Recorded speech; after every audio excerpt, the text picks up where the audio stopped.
And we are live. Good morning, students, and welcome to Breakfast with Richey. Okay, let's make sure everybody can hear me okay. I'm going to monitor the chat just a little bit and make sure that that folks can hear me.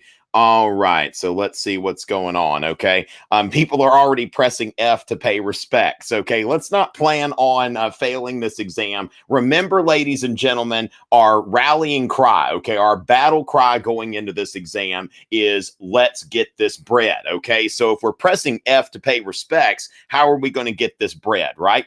And so with that, yeah, I like that. Lucas is talking about a 5. Okay, sup, Big Tom, sup, Pragmatics, or whatever your name is. So, ladies and gentlemen, now remember the chat moves really, really fast. And so I'm going to be checking Twitter for questions because that's a good way to do it. So make sure that you're following me on Twitter.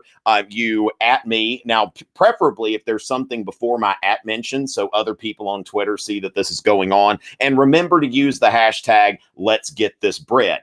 And somewhere on your DBQ, LEQ, just to identify yourself as part of our community, to put that rallying cry out there that you're going for success. Let's get this bread. Now, if you want to be creative and you want to go with obtain the grain, yeet the wheat, or finagle the bagel, or if you want to mention the Treaty of Woe, but anyway, now remember to cross that stuff out and don't spend more than like 15 seconds on that, okay? So it's just something for fun, but focus on your DBQ, LEQ, and that sort of thing, okay? So as far as that goes, ladies and gentlemen, our rallying cry today of our community going into battle is let's get this bread. Okay, so as far as that goes, ladies and gentlemen, we've got now another thing I want to note. Last night, a lot of people were doing super chats, and I will address super chats when I see them, okay? Because if somebody is making a donation, I will try to make sure that there's a shout out or I answer your question or something like that. I can't guarantee it though, because the super chats come up for a little while, then they go away, but I will be checking here and there. So I appreciate those,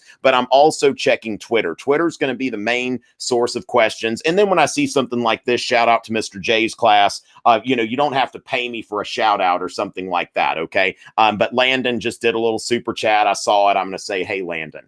Okay. So with that, oh my goodness, we've got the super chats coming in, ladies and gentlemen. So remember Twitter at Tom Richey. I'm also at Tom Richey on Instagram. I will be shouting out new Instagram followers and all of that kind of stuff. So as far as that kind of stuff, yes, I am proud of this person who's asking me on Instagram if I'm proud of him. So Kylo Gann, Danny Valdez, B Nard _, and Darian 1038, hamburger steak. Thank y'all for the follows on Instagram. Okay, so we've got a few super chats here.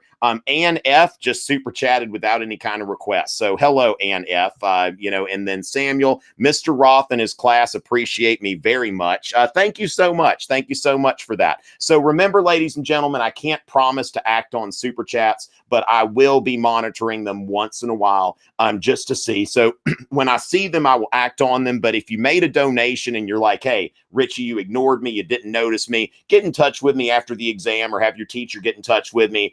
I'll come in and like Skype with your class or something like that for a few minutes. I'll make sure that, you get your recognition. But remember, things are really busy this morning. So let's go ahead to Twitter. Okay, so with that, greeting from Godwin Greats. And I wonder, Gabriel, if you are in Spartanburg, if it's Miss Godwin's class in Spartanburg. So as far as that goes, Gabriel, biggest fan, can I elaborate on the 30 Years' War? Now, one thing is I already have. I've got a video on the 30 Years' War, but it wouldn't hurt just to go over a few things here. It's not like it's going to be the DBQ again this year, right? Watch them do the DBQ again on the 30 Years' War. And, that there you go. But with the 30 Years' War, let's remember that it is starting as a local religious war within the Holy Roman Empire. And then it becomes a continental war. It becomes a political and continental war.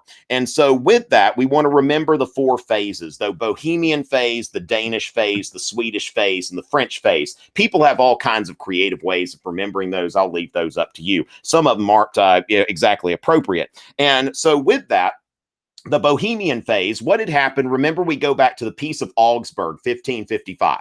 And this was an agreement between the Catholics and the Protestants, the Catholic and Protestant rulers in the Holy Roman Empire. And they decided whoever reigns his religion. So whatever the prince, the local prince in the Holy Roman Empire, the local prince or elector or whatever they call this person, whatever religion they choose, now as long as it's Lutheranism or Catholicism, according to the Peace of Augsburg, that applies to all of the people who live in that territory. Okay, that applies to all of them.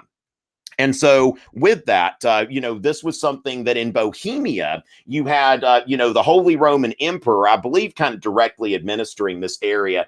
But what happened here is the ruler had been Catholic, but the population was largely Protestant. And so what had happened there had been what was called a letter of majesty. You don't necessarily have to remember that term as much as there had been understood. It had been understood that there was going to be some sort of religious toleration there. And then Ferdinand takes over as Holy Roman Emperor, and he's like, nope, no more religious toleration. That's over. Okay, that's over. And so that's over. Now, Alexander super chatted, asked for a dab. Why not? Now, I'm going to tell you, Paul Sargent, I think, does a better dab than I do, but that's beside the point. All right, so with that, and Liam wants to be assured that he will get a 5. I hope you get a 5, Liam. I can't necessarily, guarantee that, but I certainly hope that you get a 5. Shout out to Miss Zuko. Okay, so basically the religious toleration is revoked in Bohemia, and that leads to, of course, the unforgettable defenestration of Prague when some of the Catholic messengers are thrown out of that window. Nobody ever forgets that, right? And that, of course, is the event starting this 30 years war, but it started as a local religious conflict in Bohemia. Now, then the Danish king gets involved on behalf of the Protestants, and he just gets dispatched. I mean, it's just, the Catholics in the first 2 phases are doing very, very well. Okay. Now, the Swedish phase, enter Gustavus Adolphus, and we start to see this become more of a continental war. Now, Gustavus Adolphus had some political aims. He wanted to assert some clout in North Germany, but he also was a Protestant. He also wanted to protect Protestants. So Gustavus Adolphus had religious and political motives, and the war is expanding. Now, Gustavus Adolphus is often called the father of modern warfare, and he was, deployed mobile artillery. He was a brilliant military commander, but he was killed in battle. And so after Gustavus Adolphus was killed in battle, then the Swedes were not, so much in the driver's seat anymore. Now, the French had been kind of helping the Swedes during this phase with money. Now, in the last phase, what's called the French phase, or some people call the international phase. Okay, so it's either BDSF or BDSI, depending on how you do this. But the French phase, the French come in. Now, remember, the French had previously had their experience with the French Wars of Religion. And when Henry IV took over as king and converted to Catholicism, he was a politique, or as you spell it, politicue. It's a written test, right?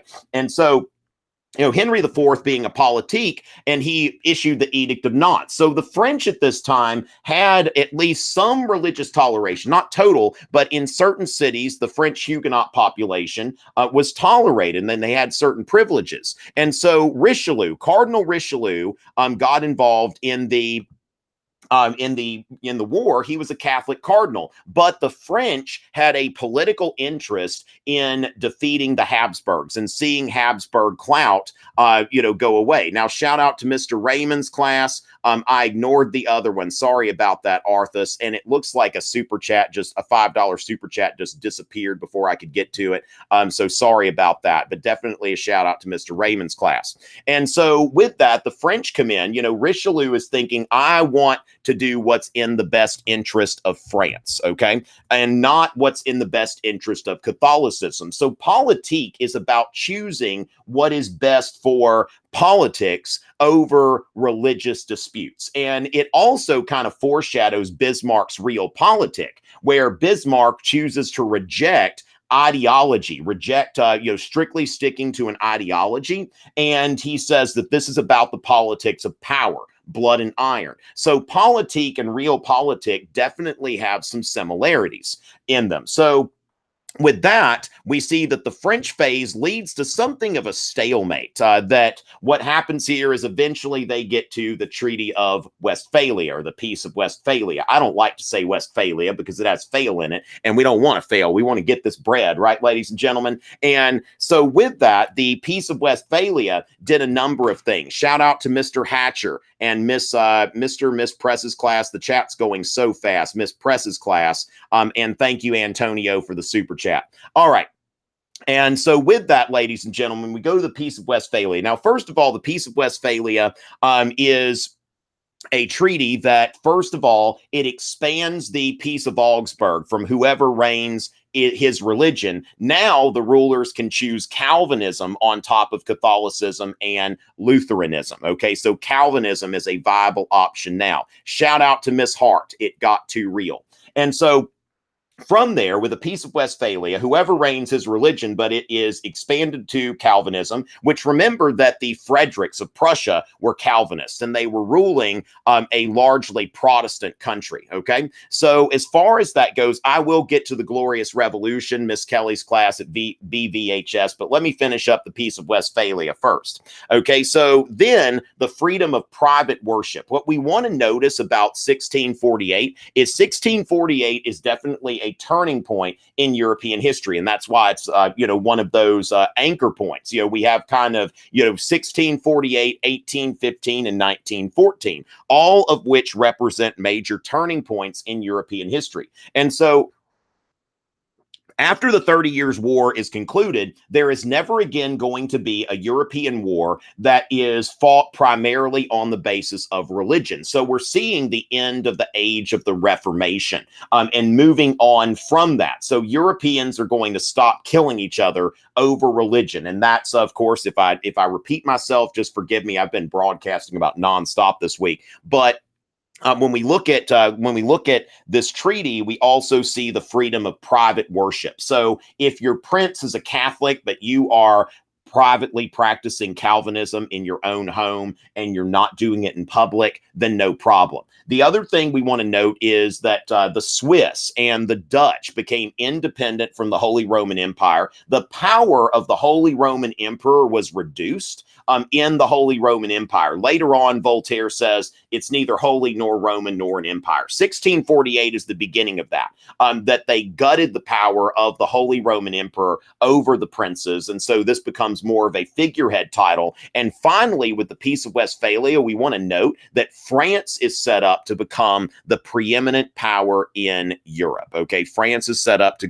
become the preeminent power in Europe. So with that, now remember, just a quick plug for my app. If you haven't gotten a hold of Romulus European History, great little app to work on some trivia right before the test. Currently #1 in education. Thank y'all so much for those of you who are buying it. And if you found it helpful, give it a good rating. Now, they're not stimulus-based questions. Think about it. An app with stimulus-based questions would be cumbersome. This is just an app just to work on, remembering your trivial knowledge. Okay. So as far as that goes, you can choose a topic there. One of these screenshots is from the U.S. History app. I don't know how that got there, but you can decide, I want to review this topic, or I want to review all topics, or I just want to review the first half. So it's just a nice little thing for $2.99 just to work on that. And if you find it helpful for your DBQ and LEQ, remembering that specific evidence, because that's a problem for a lot of people. Like, you know your argument and you're like, what was that treaty called again? And, so this app could be a nice little last minute review. Okay, so let's get a quick plug in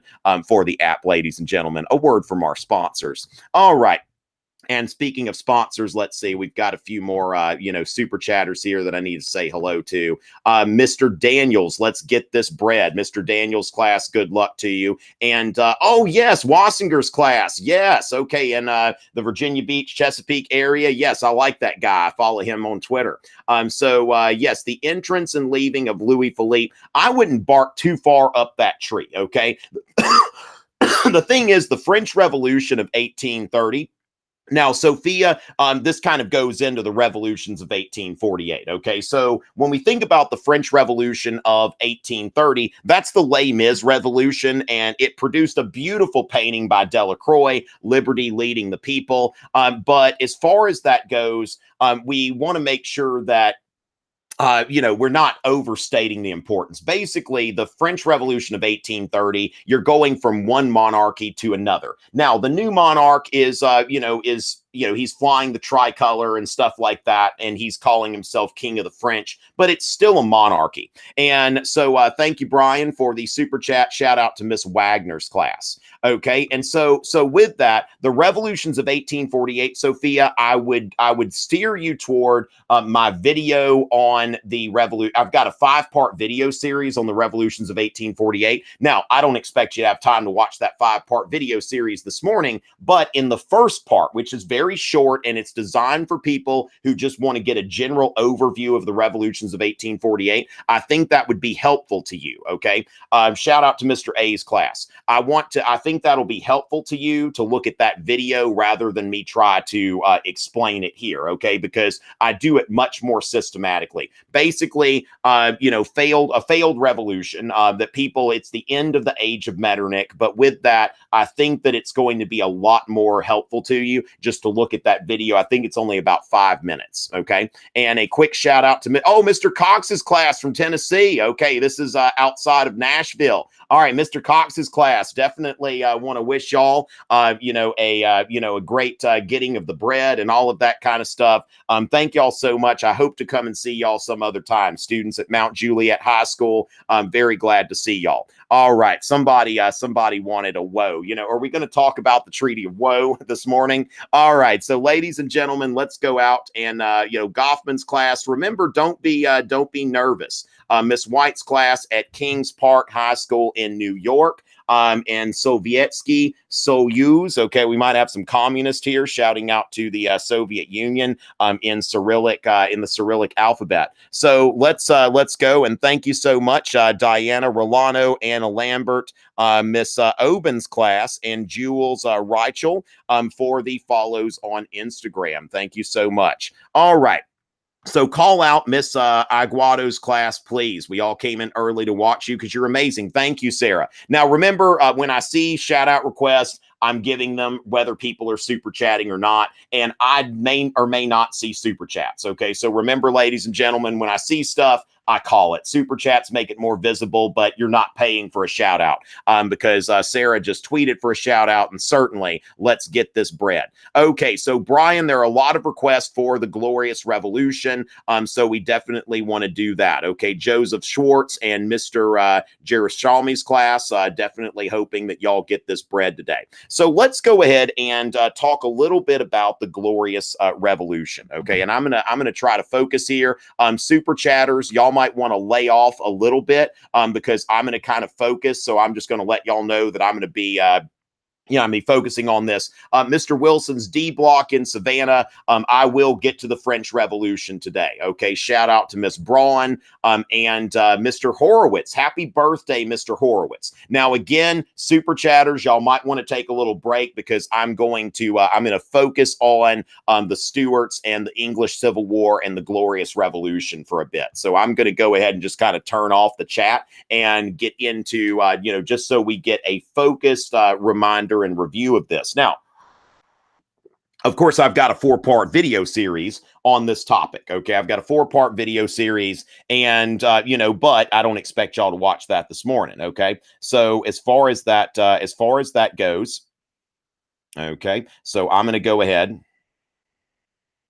All right, let me make sure that okay. So with that, we're going to go ahead and get into that. So first of all, we want to think about like what the Glorious Revolution is doing is it is deciding, first of all, what is going to be the religious policy, okay, in England. Now, of course, England and Scotland, which they're not formally unified.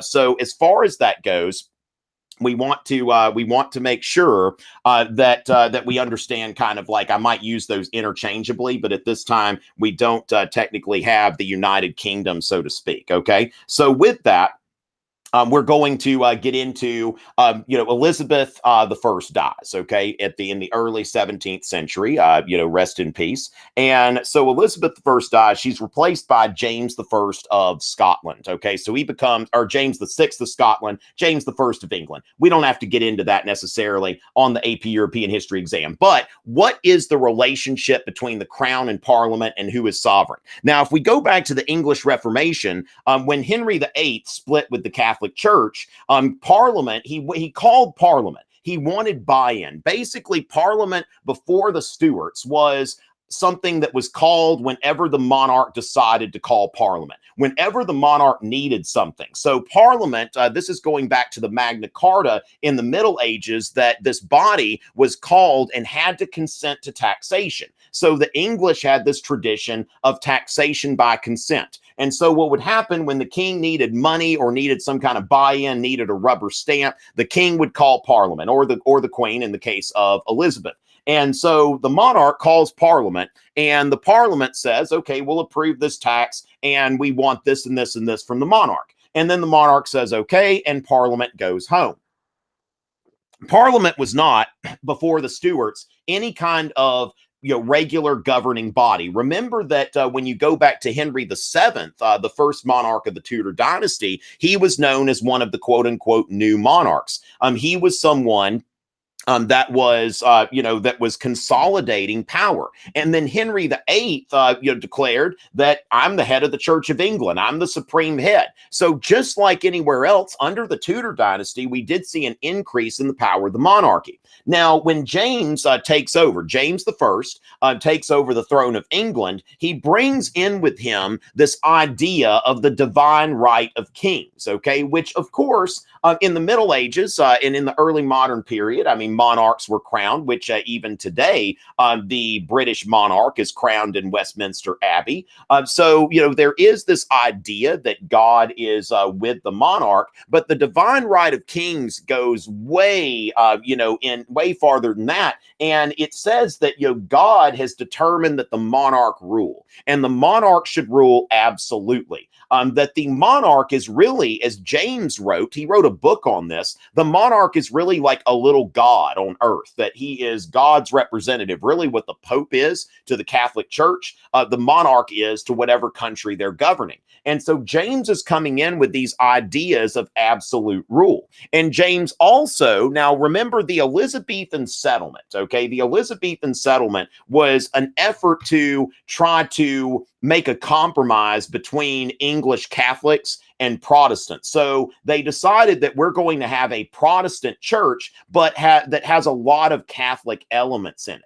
Now, James kind of escalated this. James and Charles, they were into high church Anglicanism, which is a sort of Anglicanism that is very much, very much like the Catholic Church, okay, that we're thinking about that it is a separate church, but it's very, very Catholic. And so then you enter the English Calvinist, okay? The Calvinists, now they were known as Puritans or Separatists, depending on the faction, but these were followers of John Calvin. Now remember that like in the Netherlands, they had what was called the Beeldenstorm, where they just ran through and just went through all the churches in the northern Netherlands, and they took out all the statues, all the paintings, all the art. They burned them, they destroyed them, they whitewashed the walls. That Calvinism is about something that is really a radical change from Catholicism. And so these English Puritans, they felt like the Church of England is too Catholic, and they wanted to purge the Catholic elements, okay? So when we think about our two Ps,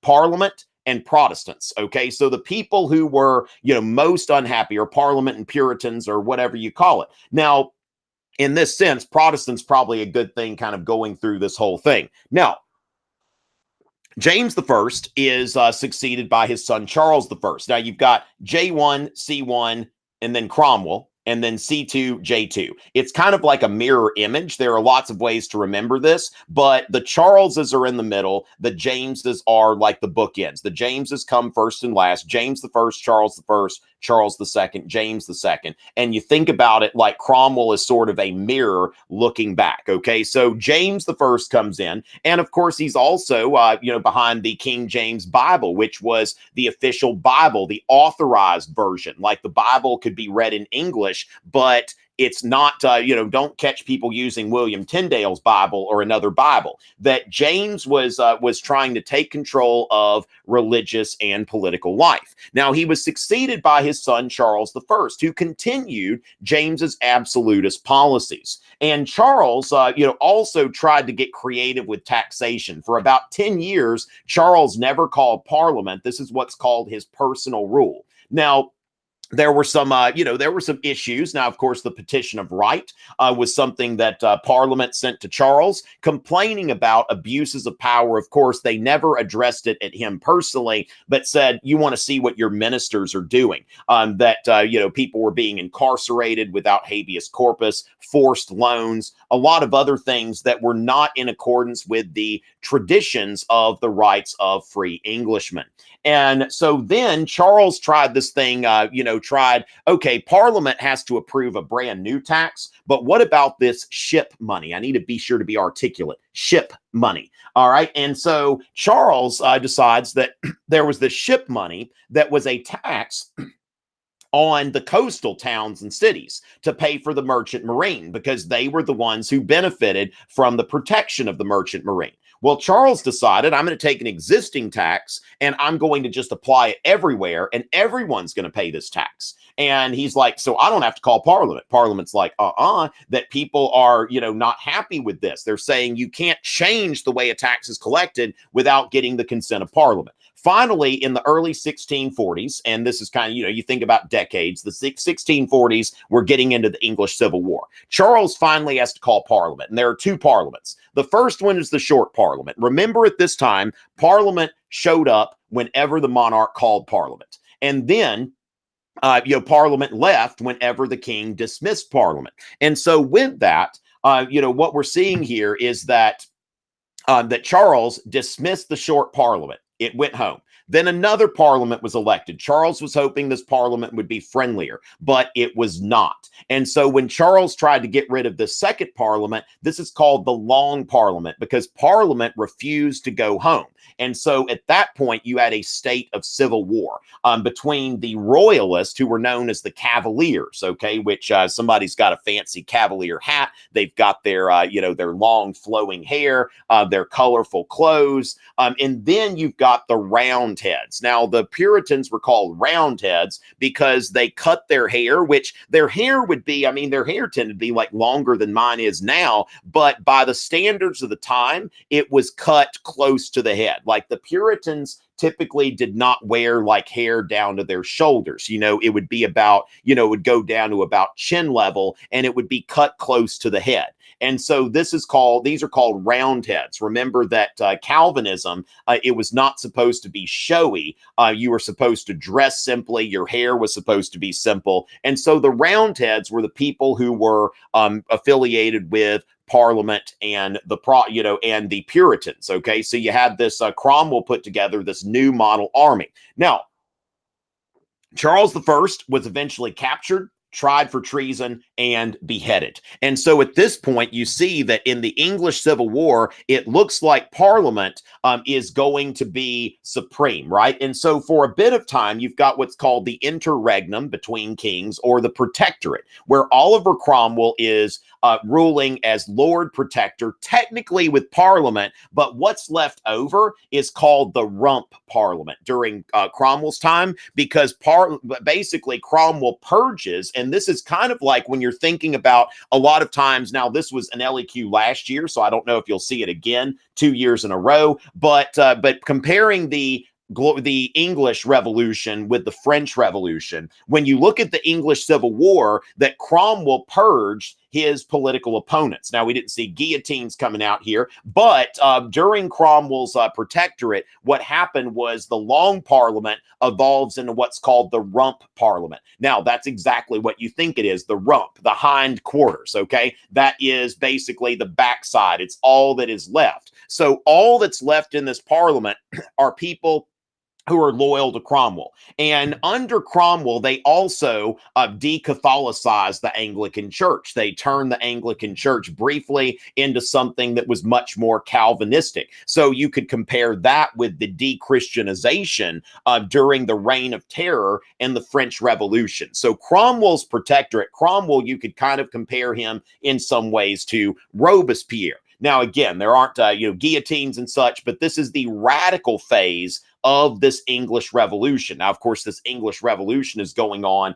for, some 40, 50 years, depending on how you count it. And so then, Cromwell dies. Now, a lot of people were tired of it. Like when we think about puritanical, like if your parents said you could go to prom, but you have to be home by 10:30, that would be puritanical, wouldn't it? And so with that, puritanical, like basically like Cromwell ended up, they banned cockfighting. Okay. This was a popular sport for people. They didn't have Netflix and the internet back then or online games. And so, they would watch chickens fight each other. They banned that. They also tried to ban the celebration of Christmas, which of course, when you think about the song, The 12 Days of Christmas, I always wondered, like, why is there the song 12 Days of Christmas when there's only one day of Christmas? Well, there used to be 12. It used to be a very big festival. Okay, so when you're looking at this, the Puritans, they said that we don't want people being idle for 12 days.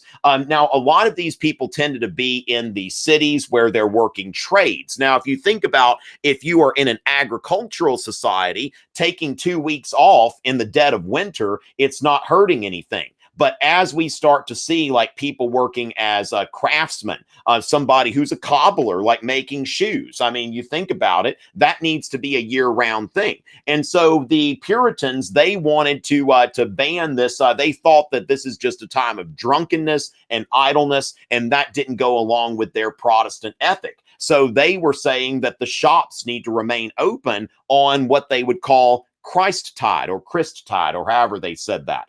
It's a written test, right? But they didn't want to call it Christmas because Christmas means Christ Mass. So Christmas is, a Catholic holiday, and they're trying to move away from that. And so this kind of purging of things that they believed were sinful and Catholic. And so after Cromwell dies, they try, there's an effort to put his son as the protector. But then the English people, they're tired of it. They invite Charles II to come back. Now, this could have been a very simple thing because obviously once Parliament's cut the king's head off, then it's pretty obvious who's in charge. But after the Restoration, there were still conflicts between Charles II and James II and Parliament, especially with James II.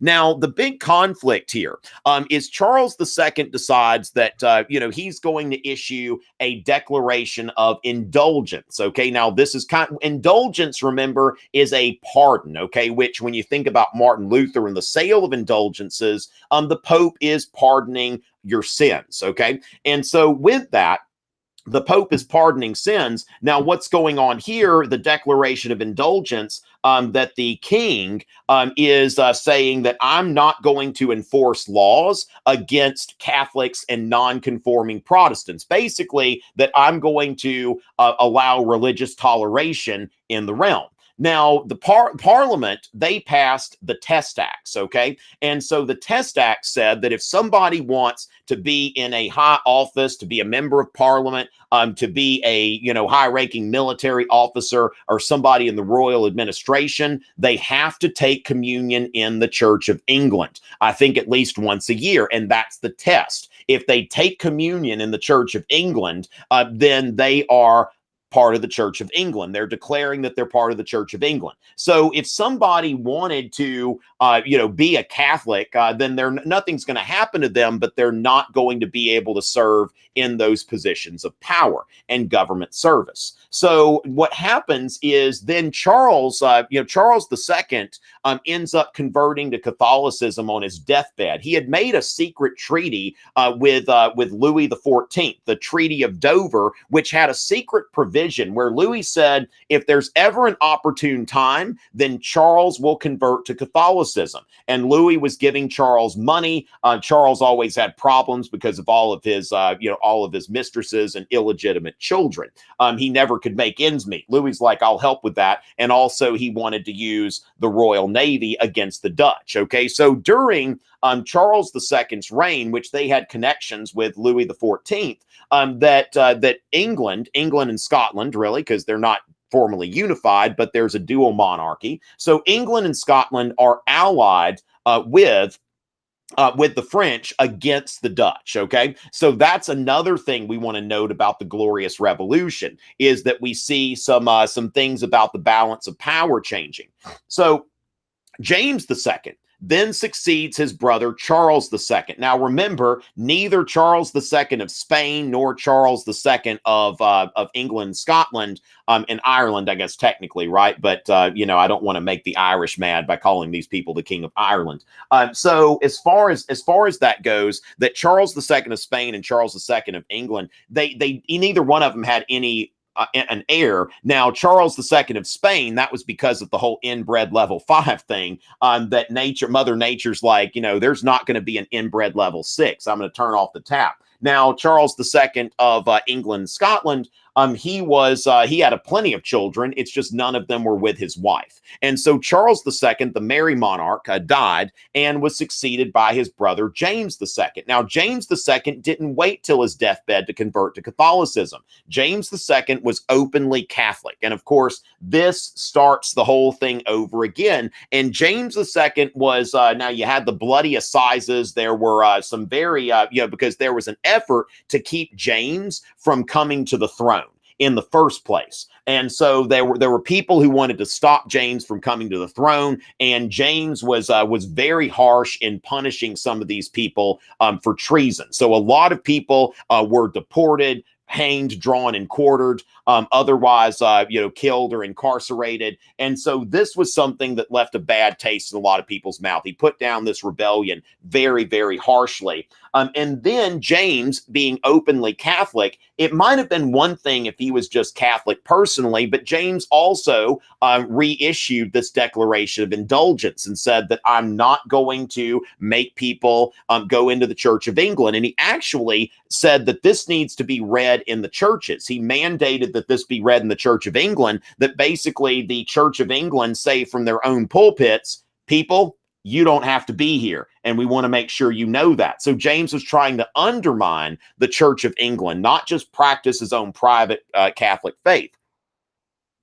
And then, contrary to the Test Acts, he started to put Catholics in key positions. And so with that, this was something that the Parliament, they decided to enter into talks with William of Orange, which William of Orange was married to Mary, Mary was James II's daughter, but she was his Protestant daughter. She was raised before he, baptized and raised before he converted to Catholicism. And so basically, both William and Mary were grandchildren of Charles I. I know this is kind of like, I don't know if any of y'all watch Game of Thrones, but yeah, they were, this was a relative marriage here. And both of them had some kind of claim to the throne. Of course, Mary's claim was stronger, but they're talking to William of Orange and Mary Stuart, and they want them to come in, and they agree that William and Mary can rule as joint monarchs. Now, the other side of that, though, is that William and Mary will sign the English Bill of Rights. Okay, so they come in here, which William brings an invading army that he doesn't have to use.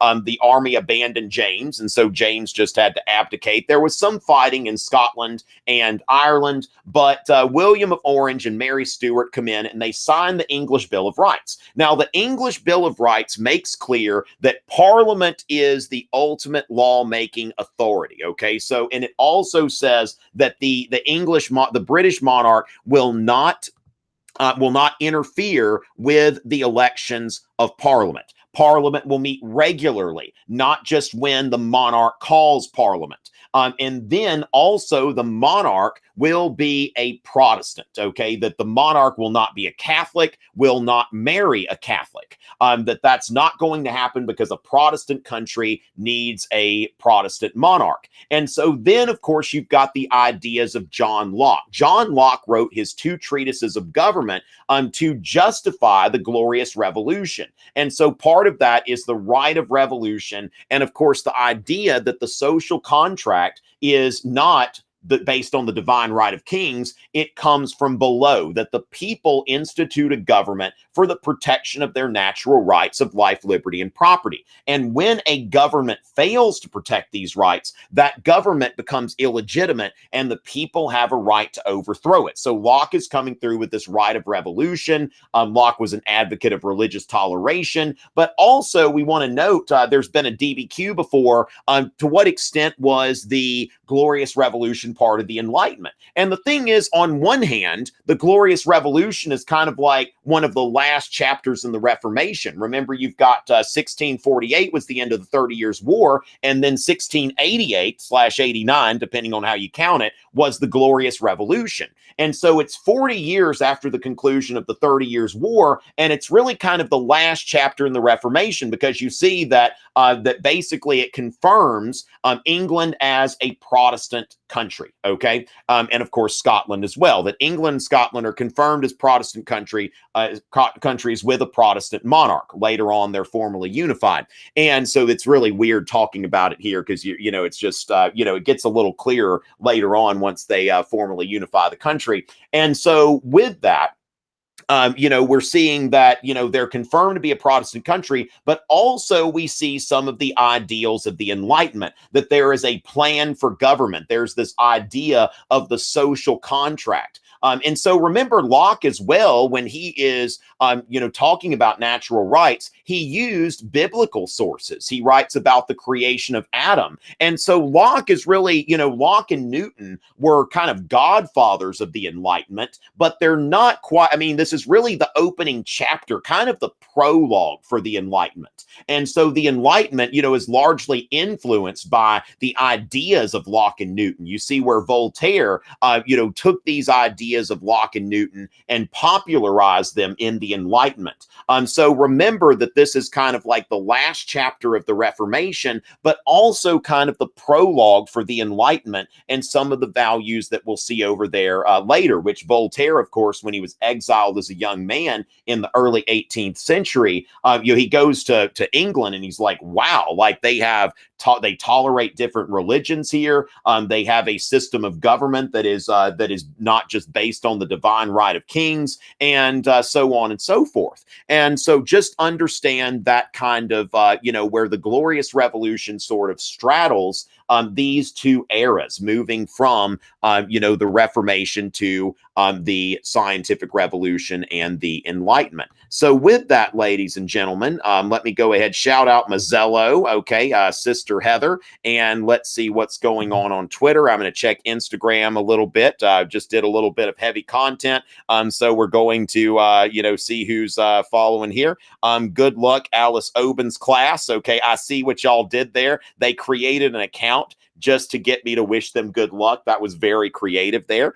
Anthony Ulysses 74, good luck on your exam today. I'm not going to shout out this account, but nice try. All right. Let's see. Carter Adams 3. You almost got me. And Luke Payne. Okay. So I don't need to be like Ron Burgundy, reading anything on the teleprompter. Teachers will probably get that reference more than students have. Not enough people that have watched Anchorman in high school these days. Thank you very much, Madeline B. and Emma Dempsey. We've got JJB2944, JT_Carter28, Danny Eckerman, and Vishy. Good luck on your exams, ladies and gentlemen. Let's see, Adia Camille, I love you too. Okay, so so I love you too. Thank you for the love, and y'all are double tapping Harambe for a 5. Now, I can't guarantee a 5 to anybody, but you never know what Harambe can do when we invoke his memory. And we're trying to get this bread, which also I'll make a little post about getting the bread later on Instagram. So ladies and gentlemen, thank y'all so much for, all of your support there. Oh, we've got now the Richey Boy. If you're on Instagram, the Richey Boy, THERICHEYBOI. This is such a funny account here. I'm going to go ahead and put it on my story. They've got me dabbing there, but you want to take a look at that account. It's really funny. I always laugh at this account here.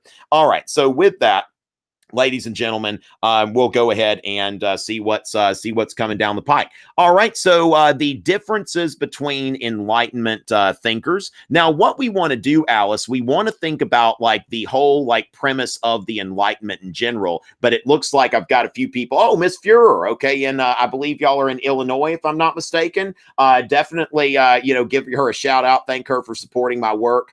Shout out to Miss Nielsen's class. Shout out to Mr. Let's see, Carautis from Harbor Fields, New York. He's a big fan. Okay, it's a written test. I hope I pronounced that name somewhat okay, but it's a written test, ladies and gentlemen. Okay, so then going on to how can I get this bread if I'm gluten free? Also, shout out to Miss Franklin's class in Texas again.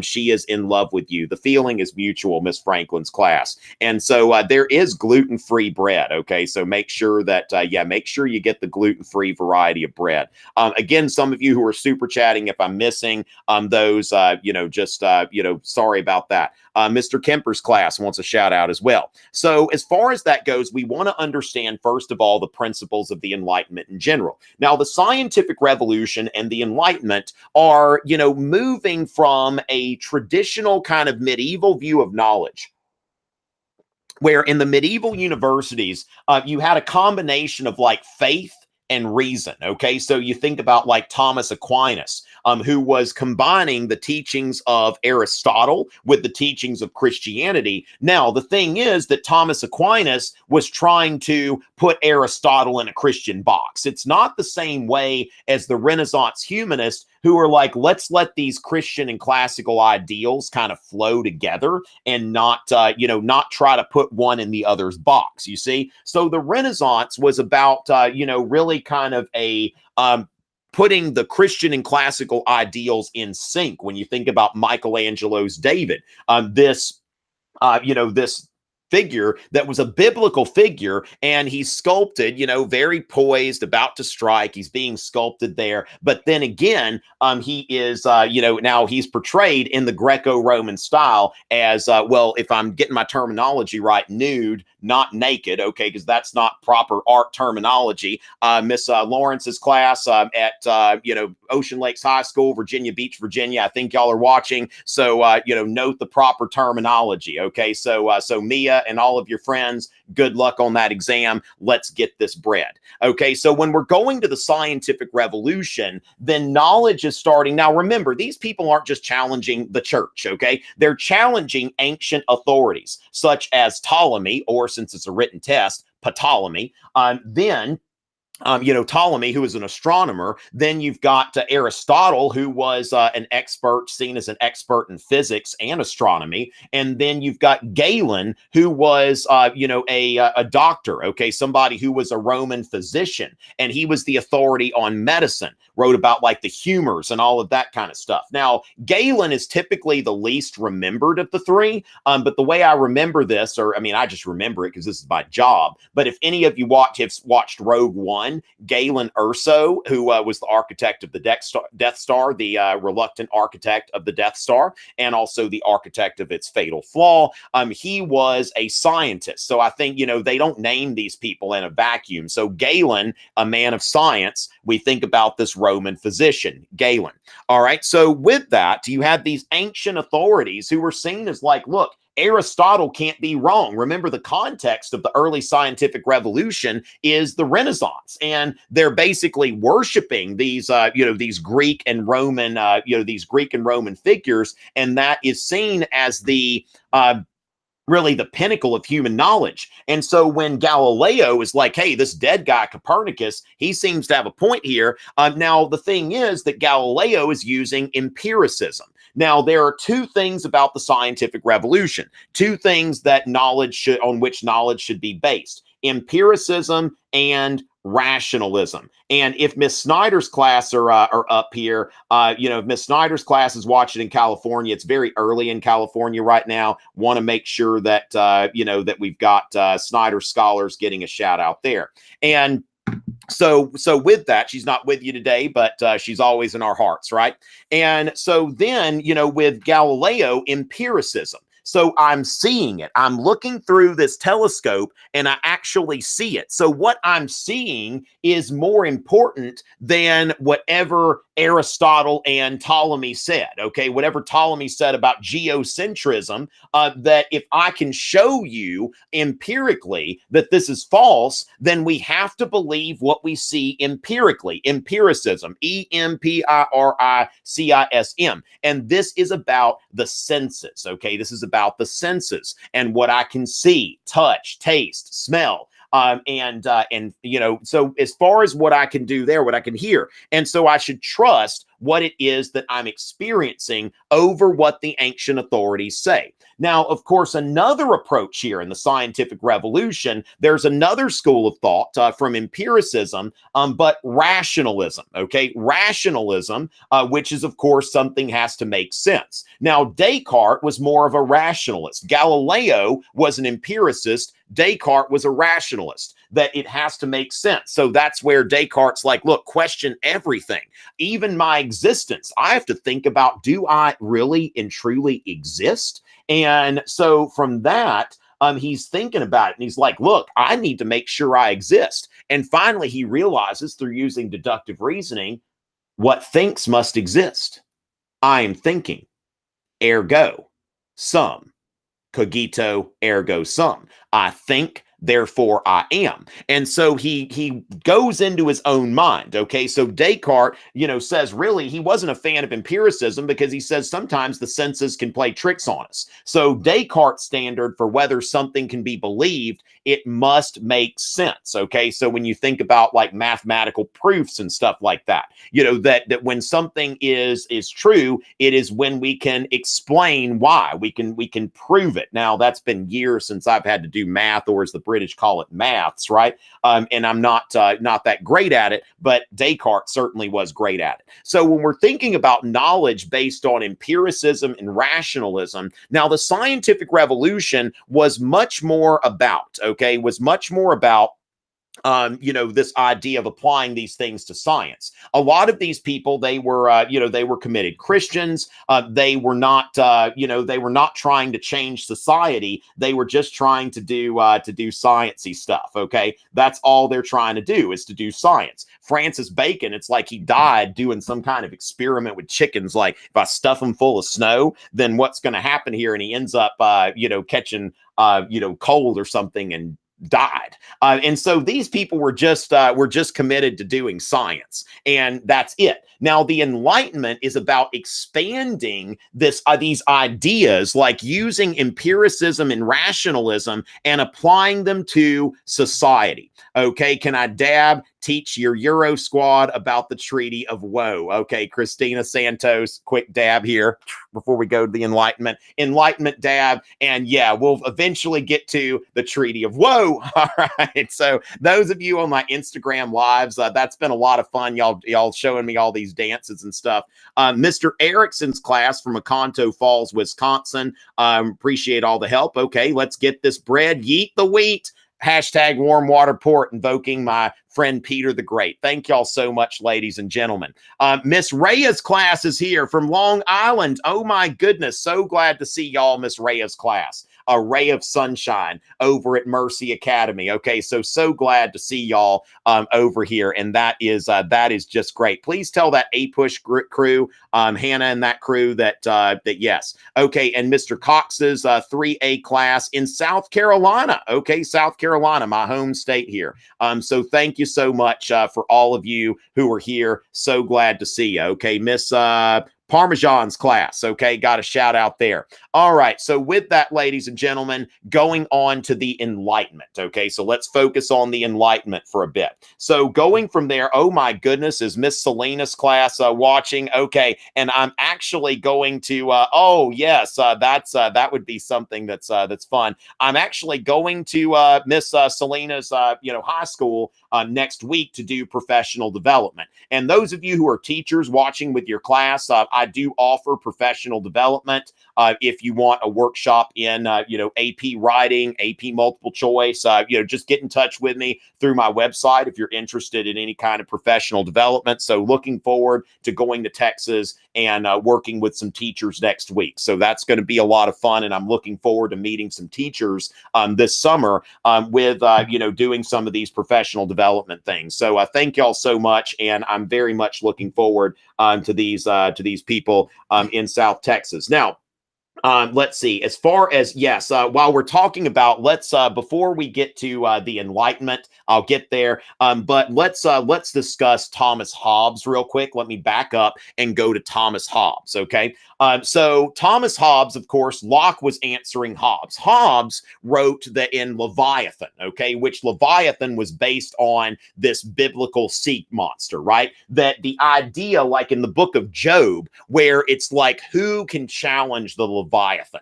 And so with that, Thomas Hobbes was writing a justification for absolutism, not based on the divine right of kings, but based on that this is the way that we avoid killing each other. That, there's this student of mine once, said, super ponies need back scratches. Okay. Super ponies need back scratches. That was written on my board with a little pony next to it forever. And so super ponies need back scratches. Now, why am I saying that? Okay. Yeah. Am I a super pony? I don't know. Let me see if I. Okay. Kind of like, the horses do. They do it. Okay. I don't know. What's the deal? Wait. There we go. All right. So super ponies need back scratches. Now, Thomas Hobbes said that without a strong absolute ruler, that we go into the state of war, which is a state of bellum omnium contra omnis, everyone against everyone. And life in the state of war, the state of nature, is solitary, poor, nasty, brutish, and short. Super ponies need back scratches. Solitary, poor, nasty, brutish, and short. And according to Hobbes, the only way that we can avoid this solitary, poor, nasty, brutish, and short life is to have a strong absolute ruler who cannot be challenged. Now, of course, Thomas Hobbes, context is everything, right? Thomas Hobbes was writing, the context here was the English Civil War. So basically, Hobbes saw the breakdown of civil order and this war of everyone against everyone that culminated in the king getting his head cut off. And what Hobbes decided, if Charles I had been stronger, if he'd been immune to challenge, we would never have had this devastating war. Now, he also has this view of human nature, which is shared by a lot of the Philosophes of the Enlightenment, that human nature is inherently greedy, selfish, every person out to get what's theirs. Now, Locke comes along with the Glorious Revolution, which was proof that you can have a revolution, not necessarily without bloodshed, but with little bloodshed. Okay, so with little bloodshed. And so with Locke, when he wrote his two treatises of government, that was the context. Now, we also want to remember with Locke, whereas Hobbes had this view of human nature as, as very competitive and cutthroat, Locke, remember, was an advocate of tabula rasa, kind of like that human beings, whereas Hobbes, sees us as a computer with software, with an operating system. Locke says tabula rasa, that when a human being is born, then they learn everything based on experience, which is part of the reason why Locke was an empiricist, that existence and the human mind and the human thoughts and all of that kind of stuff, that is all a product of our, of our experience, rather than some sort of a priori programming. Okay, and so with that, we've got Mr. Larkin's AP class in King of Prussia. Okay, well, great. Glad to see y'all, Mr. Larkin, out in the Philadelphia suburbs. I hope to return to Philly sometime. And Luke, absolutely, R.I.P. Harambe. It never hurts when you're in this situation. Mr. Reuter or Reuter, Mr. Peters, Kemper 7th. All right, so ladies and gentlemen, I promised to go on now to the Enlightenment, but it was good to kind of, go back. Now, remember, I'm jumping around, so will your exam. Remember that the multiple choice section of your exam, you're probably used to taking a lot of tests that are unit tests and stuff like that. But the exam, one question will be about maybe the Glorious Revolution. Another one will be about Renaissance humanism. The next one about World War I. Then maybe go back to family structures in the 17th century or something like that. Remember, this exam is probably only going to test about 20 to 25 topics. It's not going to be comprehensive. It never is, because of the nature of the stimulus-based questions, that it's never a comprehensive examination. It is just like a random sampling. It's kind of like taking a poll or something like that. And so with that, think in terms of, the exam's going to jump around too. And so let's go now to the Enlightenment. So the scientific revolution was about just having these scientific principles, empiricism and rationalism, and just for the sake of science. Whereas the Enlightenment is about, we need to do something about society. And so Voltaire, is popularizing these ideas that, we should have a society based on natural law, that we shouldn't have this society that's controlled by the church and tradition, because the church typically is an instrument of tradition. And also the church, for a lot of these Enlightenment thinkers, whereas the people in the scientific revolution largely didn't have a problem with revealed religion, Voltaire and other Enlightenment folks are like, look, that the Bible says and Christianity teaches about miracles. I've never seen a miracle. It's like, okay, this is a beautiful story about somebody walking on water, but I've never seen anybody walk on water. I've never seen anybody rise from the dead. It doesn't make sense to me that, God, that the infinite God could be put into a finite human body. That does not make sense. Now, I personally, me, Tom Richey, I'm a Christian, but there are things that I take on faith, whereas that's not the spirit of the Enlightenment. Now, there were some of these Enlightenment, these Enlightenment Philosophes who were Christians. Montesquieu took communion on his deathbed. Of course, Montesquieu was more of a conservative, but what puts Montesquieu into the Enlightenment is that he wrote The Spirit of the Laws, which, is a scientific look, when you think about it, like, political science. How do we structure a government? So Montesquieu, in The Spirit of the Laws, is writing about, structuring government in terms of the legislative, executive, judicial branches with checks and balances, of course, taking into account human nature. And the idea, really kind of a Hobbesian sort of look, that people are naturally jealous and power hungry. And if we set up a government with three branches that each have their own separate powers and also have the ability to check each other, then that is going to be better than what he saw. Montesquieu, of course, from the POV of a member of the nobility, he was not a fan of absolutism. He believed that, we should either have a republican government or a government that is more like the Middle Ages, where the nobles are, participating in, the monarch, like a feudal monarchy. So he saw absolutism, which he called despotism, as the worst form of government, and tended to prefer either monarchies, or traditional, the traditional feudal monarchies, or a republican form of government. And so from there, we've got Voltaire, who was, of course, an advocate of religious toleration and free speech, and of, trying to, to undermine the church, that the church should not have influence in government. So the whole idea of separation of church and state, that's something that comes from the Enlightenment.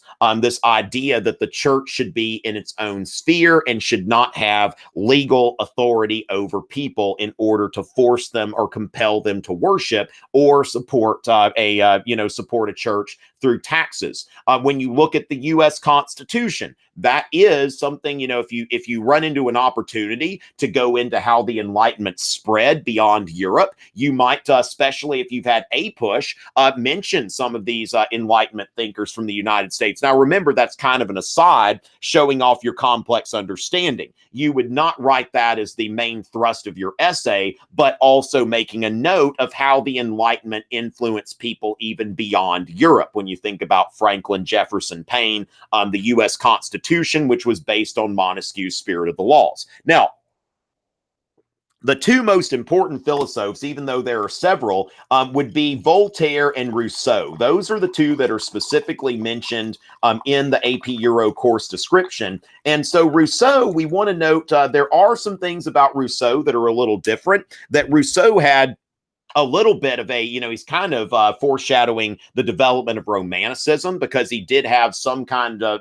some views that were kind of in that camp. His writings about the noble savage and that sort of thing. But let's talk about Rousseau. And last night, I did an art review. Those of you who were part of the premium art review, thank y'all for supporting my work. That was a lot of fun. And let's go ahead and just take a quick look. We've got, some requests about the French Revolution. And one of the causal factors of the French Revolution, there are several. Of course, there are the practical aspects of the, of the indebtedness of the French monarchy. Also, Louis XVI really being a very inept king, having some grain shortages, but also these ideas of the Enlightenment. And so when we get to art, now remember that when we're looking at art in European history, we are trying to put art into perspective, okay? So remember that, it's been said that art imitates life. I think that Lana said life imitates art. And so we want to note the interrelationship of what's happening in art. How does art apply to what's actually going on? Okay, so when we think about this, let's go ahead and well, first, real quick, plug the app. Remember, Romulus Euro, $2.99 at the App Store. Handy little trivia app, not practicing your stimulus-based questions, but trying to give you something, reinforcing your specific knowledge that you would use for evidence in your SAQ, DBQ, LEQ. Let's get on to that after a word from our sponsor. Now, neoclassicism, okay? So Jacques-Louis David was a neoclassicist. And remember that art tends to go in cycles, okay? So first of all, when you think about neoclassicism, is kind of a throwback to Renaissance art and rejecting some things about the Baroque. And just like Renaissance art rejected medieval art and went back to that classical Greco-Roman style. And so Jacques-Louis David was a famous neoclassical painter. Now, Jacques-Louis David started off in the late Baroque. Now, Rococo, which is a funny name, right? Baroque, I always use the word extra to describe Baroque, because Baroque is always very... Stay hydrated, kids.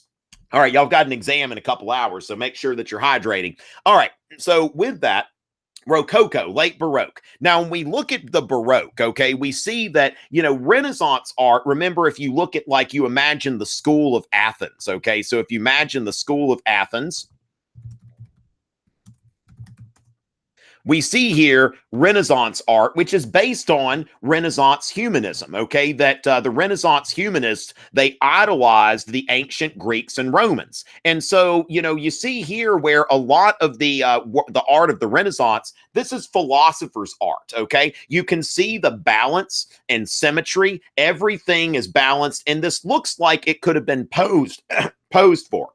That it was like, you could see some action going on, but it's like somebody told everybody, stop real quick, okay? Stop real quick, because I'm going to paint everybody's portrait here. And so with that, you see the balance, the symmetry, of course, the linear perspective, that it's 3D. But what really puts this in the context of the Renaissance and especially, with the Italian Renaissance, is the classical theme here, that you've got in the center Plato, Aristotle, you've got Socrates, Diogenes, you've got all of these classical figures, and they're posed. Everything is in order. Remember that the Renaissance was really a time where things were getting to be ordered. Now, the Baroque is more in terms of, it's during the Counter-Reformation. It's art that supported the goals of the Counter-Reformation.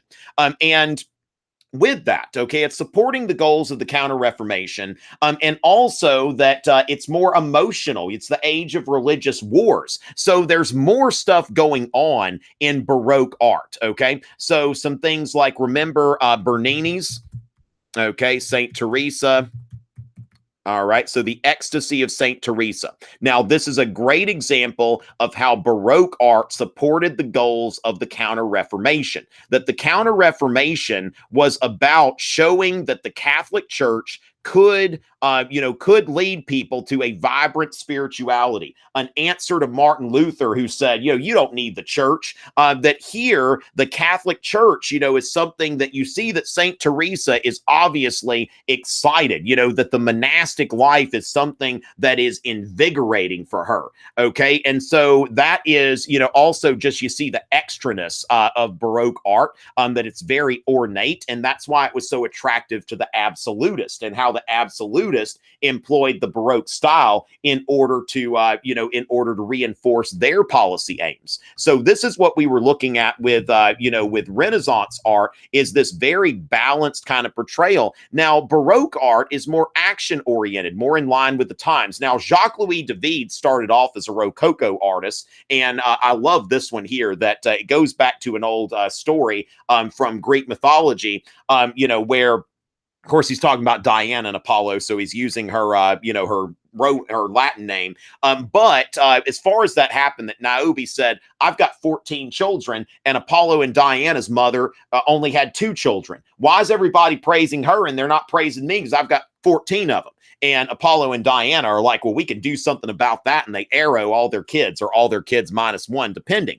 Now, that is, what you're looking at there is Rococo. Now, later on, Jacques-Louis David goes on to neoclassicism. Okay, now neoclassicism, we want to think about here, the backdrop is the Enlightenment and the French Revolution and Napoleon. Now, when you look at the Baroque, and it's all moving, it's all extra, all of that kind of stuff, when we look at like Socrates, okay, that when we look here, that this is neoclassicism, this is Enlightenment, this is everybody is holding back, kind of like Renaissance art. Now, also note that Socrates is ripped, okay? He's a 70-year-old man, but that doesn't stop him from being ripped, because, again, more emphasis on ideal human forms. And so with that, when you look at a Rococo piece, there's Socrates, this hemlock, and then there's somebody here that's dabbing, it looks like. I mean, it is chaotic. Now, this is more in the spirit of the Enlightenment. Now, also Rousseau, when Jacques-Louis David painted the Oath of the Horatii, what he's doing here is he's giving a tribute to classical republicanism. Now, classical republicanism, like in the Roman Republic. Now, remember, this was when France was still an absolute monarchy. And so what we see here with, in this is basically, it's kind of like a David and Goliath type story, where these 3 Roman brothers, the Horatii, they decided that they were going to volunteer themselves to fight a 3-on-3, and whoever won that 3-on-3 would win the battle. So what we see here is Rousseau, that these 3 brothers are submitting themselves to the general will. Now, we've already discussed Locke and Hobbes. Rousseau's social contract is not like Locke's, where Locke's is individualistic. Locke says that people are forming a government to protect each of their individual natural rights, life, liberty, and property. Whereas Rousseau is much more concerned about the nation. And remember that a lot of times, we'll talk about Napoleon in a second, but when we think about Napoleon, that people ask, why did the French tolerate Napoleon as a dictator? But the thing is, Napoleon was the person who brought together the French nation.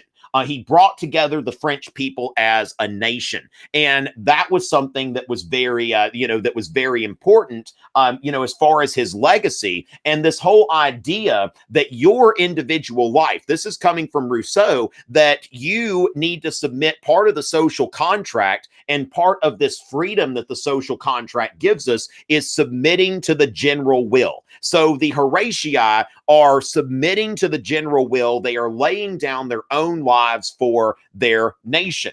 And then we see here the separate spheres. Okay, so Rousseau, remember in his book Emile on education, Rousseau wrote that women are different than men empirically, and therefore women need to be educated to be women. You see where this woman here is huddling children, and then these two women are beside themselves with grief. It's the men who need to be in the public sphere, not the women who need to take care of children, and they need to cry.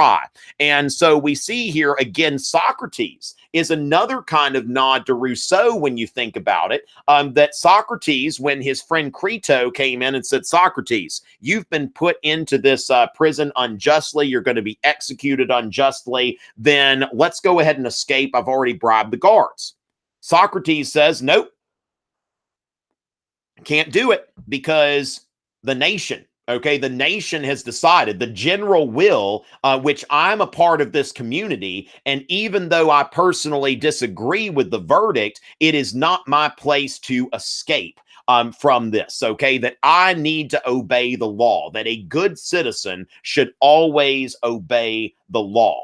And that's part of this idea of being part of the nation and being part of this social contract. So with that, that kind of gets us into Rousseau and building sort of a foundation for the French Revolution, okay, and Napoleon, of course. And so with that, let's go ahead and see what's going on in the chat and on Twitter and all of that good stuff there. Okay, so looks like we had some super chatters, but I haven't seen all of them. Let's see. So when we see that, thank you, Wesley, for your help there. Shout out to Mr. Goldstein, fourth period. Again, some of you super chatters be glad to get in touch with you later on. And sorry that I'm missing some of these, but I'm acting in good faith every time I see the super chats. Okay. So with that, ladies and gentlemen, let's see what we've got coming in from Twitter. So way to go, Mr. Austin, it looks like. All right. So the French Wars, or the French Wars of Religion overall. Okay, the French Wars of Religion overall. So we see here, yes, some of y'all getting your shout outs on Twitter. Remember, the French Wars of Religion, the main thing here is you've got the Catholics versus the Huguenots. I always imagine John Calvin in a spacesuit, when I think Huguenots, because it sounds like an astronaut or something like that, right? And so the Huguenots were French Protestants, specifically French Calvinists. And this, France was a Catholic country. And so going from there, France is a Catholic country. And, the Huguenots, of course, are fighting. And so they've got this war. Now, Henry IV ends up winning this war. And remember, Henry IV was a politique, which spelled politicue. And then so the Edict of Nantes was this, edict of toleration, limited toleration, but toleration nonetheless for French Huguenots. Also, Henry IV converted to Catholicism. Paris is worth a mass. All right. Now, the 7 Years' War, I would not go into a total breakdown of that, Tommy. I would say that that is much more critical for APUS history. But what you would want to note here, as far as, when I looked in the course description, that really what they're wanting to note is this was a colonial war. Okay, this is a war over colonies, fought primarily between Britain and France. But also there's stuff going on the continent. Frederick the Great was one of the military commanders of the 7 Years' War. I don't see anything that indicates in the AP Euro exam materials, curriculum materials, that you need to focus on the 7 Years' War on the continent, but the legacy of the 7 Years' War, which was that France lost their North American colonies and that Britain was then, the 7 Years' War just like the 30 Years' War was, was France. France was set up to become the preeminent European power, and so the 7 Years' War set up Britain to become the preeminent colonial power. And of course, we see there that, I mean, who would have thought before the 7 Years' War that it's going to be Britain who has that huge empire at the turn of the 20th century that the sun never sets on. And so the 7 Years' War is kind of the beginning of that. So I would think in terms of the legacy and not look so much into the war itself. And then we want to note kind of the other side of that, the American Revolution, where the French kind of cut off their nose to spite their face. They were heavily in debt, but for the French, supporting the American patriots during the American Revolution was a revenge move. That since Britain had taken France's colonies, France was going to support this upstart rebellion against the British so that the British would lose their North American colonies as well. So these wars in the 18th century were largely, about trying to get the more of a global balance of power. Some people refer to the 7 Years' War as like the first world war because it's really the first war that's going on multiple continents. But you don't necessarily have to get into the details. The War of the Roses, or the Wars of the Roses, what we're getting into, Dream Puffling on Twitter, is that we're looking at the period of the new monarchs. Okay, the new monarchs, remember, were centralizing royal power. Okay, they're centralizing royal power, and they are basically centralizing tax collection. In the case of Ferdinand and Isabella of Spain, they were also taking charge of religion. After they finished the Reconquista, then they proclaimed Catholicism as the national religion, and anybody who wasn't Catholic, if you were Jewish or Muslim, which Christians, Jews, and Muslims lived in the Iberian Peninsula in somewhat harmonizing during the Middle Ages. But Ferdinand and Isabella says, we're the Catholic monarchs. Spain is a Catholic country. And if you're not Catholic, you can convert, leave, or die. And of course, they invite in the Spanish Inquisition. So you start to see that nobody expected that, right? But these are things that they're doing to centralize. Also, the wealth coming in from the colonies is going into the royal treasury. Now, Henry VII won the English War of the Roses, or Wars of the Roses, depending on whether, how you want to refer to those. And the Wars of the Roses were fought between these two rival houses in England. And if we think about, Leviathan, that there wasn't enough central authority. Hobbes would say that the monarchy's not strong enough. So when Henry VII, who was the first monarch of the Tudor dynasty, he went about strengthening the power of the monarch, centralizing tax collection, and also, strengthening the position of the monarch in general. He also, executed a lot of people. Henry VII and Henry VIII. It wasn't just cutting off Henry VIII's wives' head, but there were a lot of, basically, they were law and order monarchs. Anybody that was a thief or anything like that was going to be hanged. Crime was punished. Now, a lot of people liked that crime was punished, that there was law and order. But then again, if you're starving and you're hanged for stealing bread, you're just trying to get this bread, and all of a sudden you're hanging, then that's something that some of the poorer people didn't necessarily like. But Henry was resented by the English people for the high taxes. All right, so shout out to Mr. Molden's class in Cleveland, Texas. Thanks for shouting out there and for letting me know y'all are watching. I've done some professional development out there as well, and always a pleasure to hear from my friends in Cleveland. A lot of people watching in Texas. Texas is a pretty big state. All right, and so as far as that, we want to let's see. All right, so I got a question from somebody that I thought was about this. Let's see. Remind me about this in a few hours. Okay, so okay. So as far as that, let me get back to that person. All right. So Instagram, ladies and gentlemen, we've got Taz Yo, we've got Eth XN, Aaron Shuck, Justice E. Ramsey, David One, Sonnery, whatever that is, Oscar Diaz, and Emma K. Blake. Thank y'all very much for the Instagram follows, ladies and gentlemen. All right. So with that, let's go ahead and go to the next thing. Okay, so when we're talking about the, oh, s'il vous plaît, is that French for please? My French is, of course, pretty infamous for not being very good. All right, so ladies and gentlemen, oh my Lord, some people in the chat, y'all do some funny things. All right. So from that, the stages of the French Revolution, okay? So you've got really 4 phases of the French Revolution that you could divide into kind of sub-phases. First of all, you've got the so-called liberal phase of the French Revolution, which the goal here was to try to liberalize the French monarchy to get rid of privileges, basically to set up a constitutional monarchy on the British model. And the British did not have, now the British had nobles, but their nobles didn't have like the tax exemptions that the French nobles had. And so it was a way, now of course, remember the 2 big themes of the French Revolution: liberalism and nationalism.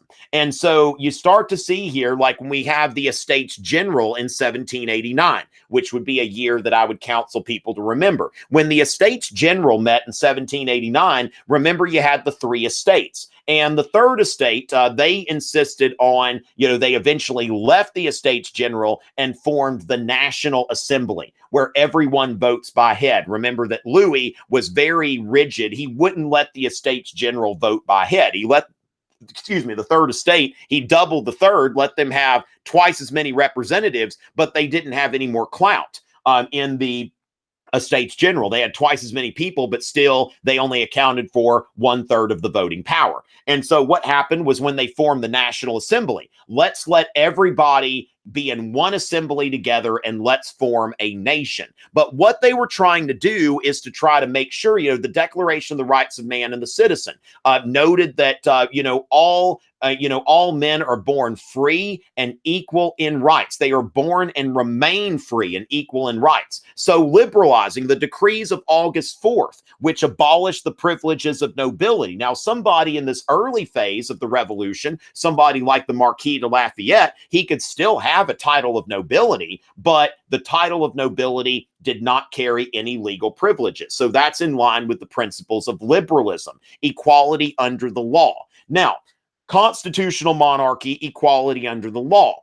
And then, of course, liberalizing some things in the economy as well, and just kind of getting rid of the estates and building France into a nation. Now, then you've got the radical phase. And in the, about 1792, things start to get radical. You could even note the Civil Constitution of the Clergy, which was not a liberal document, because when you think about liberalism, the liberal thing to do, remember liberals, when we think about classical liberalism, it is about the least amount of government regulation possible, whether it's the economy, whether it's the regulation of speech or the press, or whether it's the regulation of the church. That if you want to be liberal about this, then what would happen here is that you separate the church from the state. And you say, church, go ahead and, collect your tithes, do everything on your own, kind of like what we've got in the United States. But the Civil Constitution of the Clergy subordinated the church to the state. It subordinated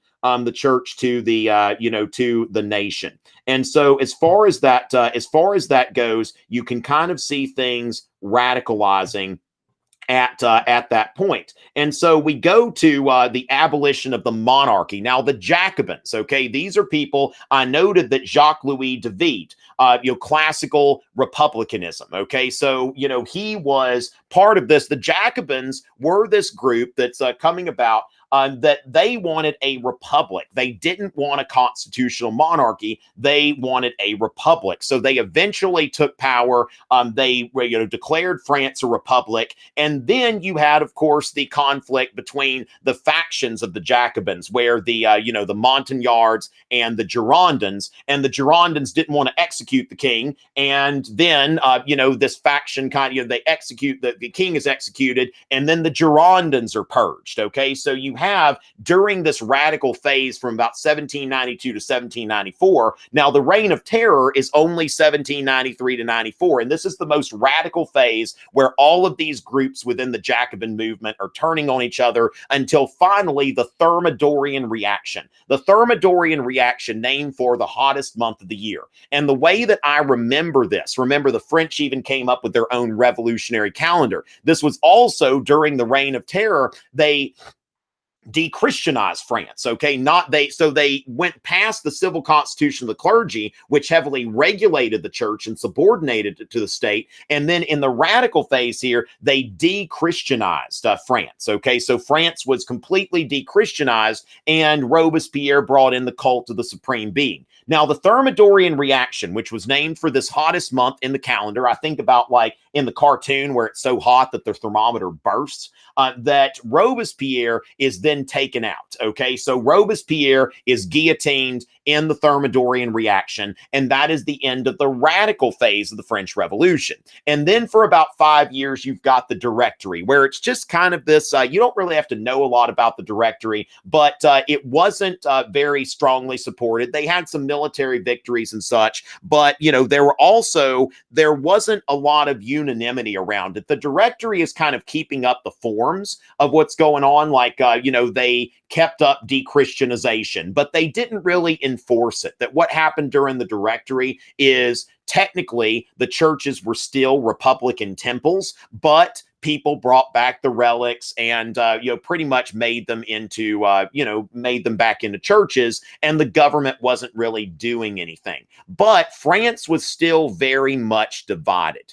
And so that's when you have Napoleon, who takes power in a coup d'etat in 1799. Now, Napoleon's rule is divided between his consulate from 1799 to 1804 and the French Empire. Now, when we think about Napoleon, first of all, like Napoleon is really one thing, you know, why did the French tolerate a dictator? Okay, that when it comes down to it, that Napoleon may have been a dictator, but there were things that he appealed to the people. There were times where he actually put himself up for election. He wanted the people to ratify his emperorship in the form of a plebiscite. So it's like the people actually got to vote on this constitution to make France an empire. And Napoleon enjoyed widespread popular support. And he did things to nationalize, you know, the country. So, for example, the Napoleonic Code. Now, Louis XIV had said, one king, one law, one faith. But Louis never really succeeded in creating a single code of laws for all of France, which the Napoleonic Code finally codified French laws, and they had a national system of law. Remember, the French Revolution about liberalism and nationalism. So this national system of law that was based on Roman law. And so this Napoleonic Code is a system of laws for, you know, from all France. Nobody had done anything this ambitious since Justinian, you know, in the late Eastern Roman, you know, in the Eastern Roman Empire, at the, what you would consider maybe in the beginning of the Middle Ages. But Napoleon gives one set of laws. Now, there are a few things that, for example, Napoleon had some, you know, reforms in there that were kind of, you know, going back toward a more conservative direction, such as during the Reign of Terror, the Jacobins had given women like the freedom to file for divorce, just the same as men, which Napoleon saw that we need to protect traditional families. His goal was to protect traditional families, you know, not altogether different than Augustus Caesar, you know, a couple thousand years before him, that to protect traditional families, and basically made it to where the only way a woman had grounds to sue for divorce is if the husband brought the mistress into the house and publicly embarrassed her. And other than that, that a woman should, you know, had no grounds legally to sue for divorce. Now, again, though, even though that was something of a rollback, when you compare it to laws that existed in other European countries at the time, it's not that the Napoleonic Code was any more repressive than any other laws. Okay, so, you know, with that needs to be taken into account as well. Now, so that's the Napoleonic Code. Now, the other thing is that Napoleon saw that France is a Catholic country, that especially in the rural areas, that, you know, France is even today, that 2/3 of French people identify themselves as Catholic. Many of them are devout. And so Napoleon saw that, look, that bringing the Catholic Church back into France in some form or fashion would be a popular move. It would be something that the majority of the people would approve of. And so Napoleon in 1801 made the Concordat with the Catholic Church, which was an agreement that the Catholic Church would again have a role in the French state, but the Catholic Church would be the majority religion, not the official religion. So Napoleon is acting as something of an enlightened absolutist. That Napoleon is, is saying that we're going to have full toleration of religion, but the Catholic faith is the majority religion. Also, Napoleon got some pretty generous concessions from the church because he was negotiating from a position of strength. That the Catholic Church was basically illegal in France, and Napoleon got the authority of investiture. Remember, there was always this controversy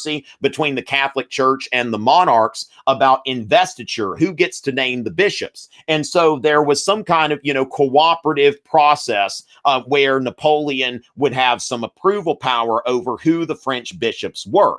And so that's the Concordat, which was a widely popular move. It wasn't very popular with the army, which had, spent a long time, in the 1790s, murdering Catholics in the Vendée, but it was very popular with the French people as a whole, even though the military, they weren't so crazy about this. And so Napoleon, was doing things in order to create a French nation. And he made these reforms so that the people of France could identify with him. Now, I'm actually reading looking through a book right now. When you're reading history, you rarely read it cover to cover, but this is a biography of Marshal Ney from I think this is a 19th century biography that's been reprinted here. And so Marshal Ney was one of Napoleon's, marshals, one of his right-hand men. And the thing is that during Napoleon's first exile at Elba,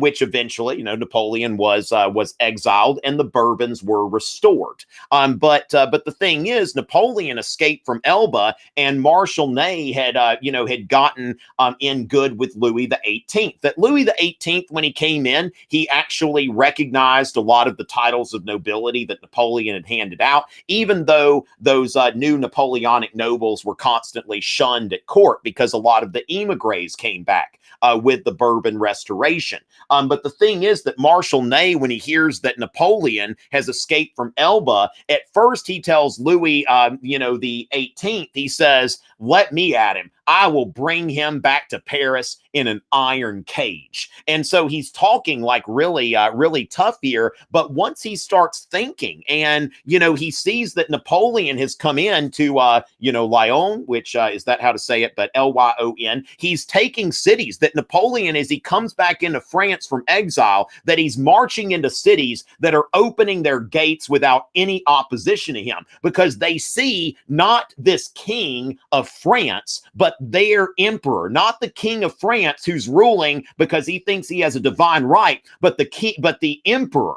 of the French who rules by the consent of the people, who is their emperor, not a king who is over them. And Napoleon, this is one of the things as Marshal Ney is trying to figure out, do I continue to back Louis the 18th, or do I switch allegiances and go back to Napoleon?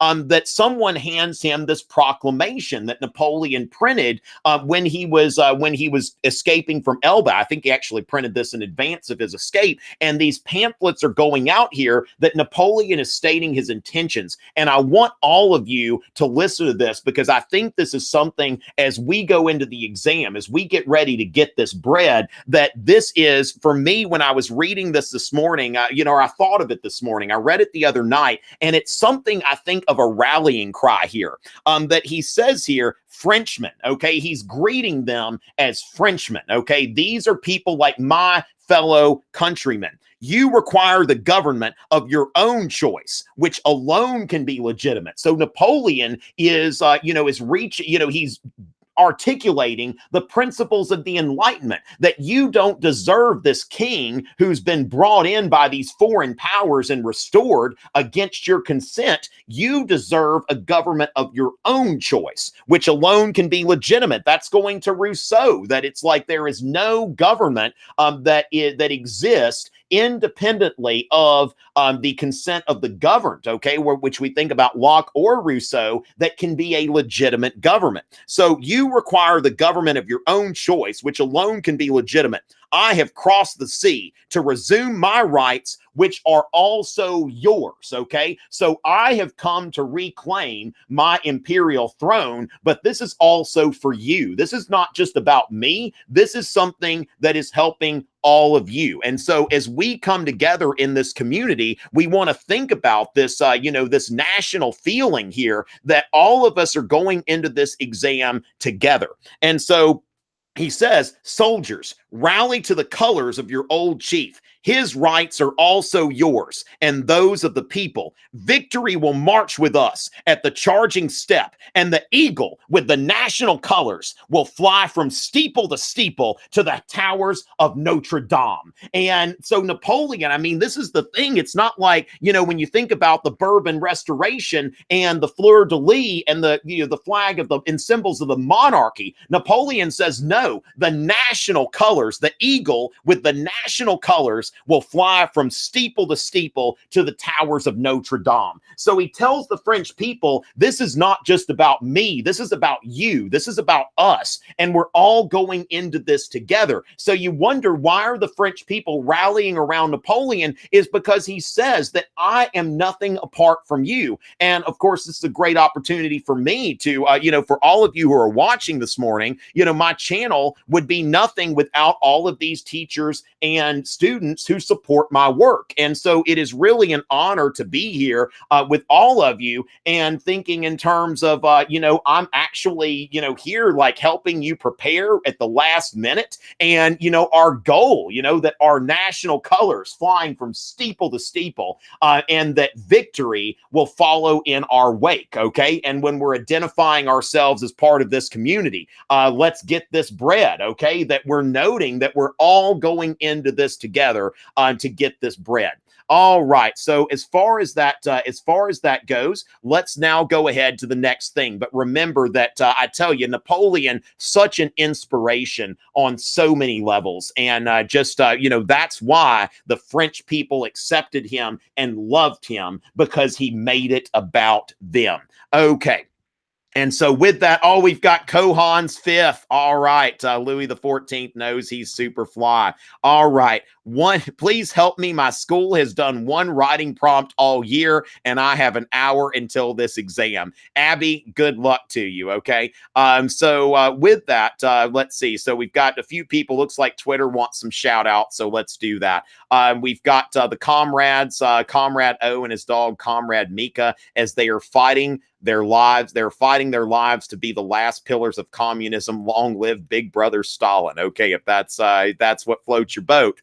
Shout out to Derek Lasom, so that he can gain this grain, yeet this wheat, and get this bread, ladies and gentlemen. And so with that, okay, do we have, let's see, here's a small thread I wrote on his wars. Is somebody wanting, did I see something about Metternich? Is somebody asking a question about Metternich? Sophia, very honored to help you. Okay. So, you know what? Actually, I see some Metternich and Bismarck. Okay. So, ladies and gentlemen, Lacey, it's Lacey here on Twitter, is asking, can I talk about, I'm wondering, my study group and I are wondering if you could talk about Bismarck. Okay.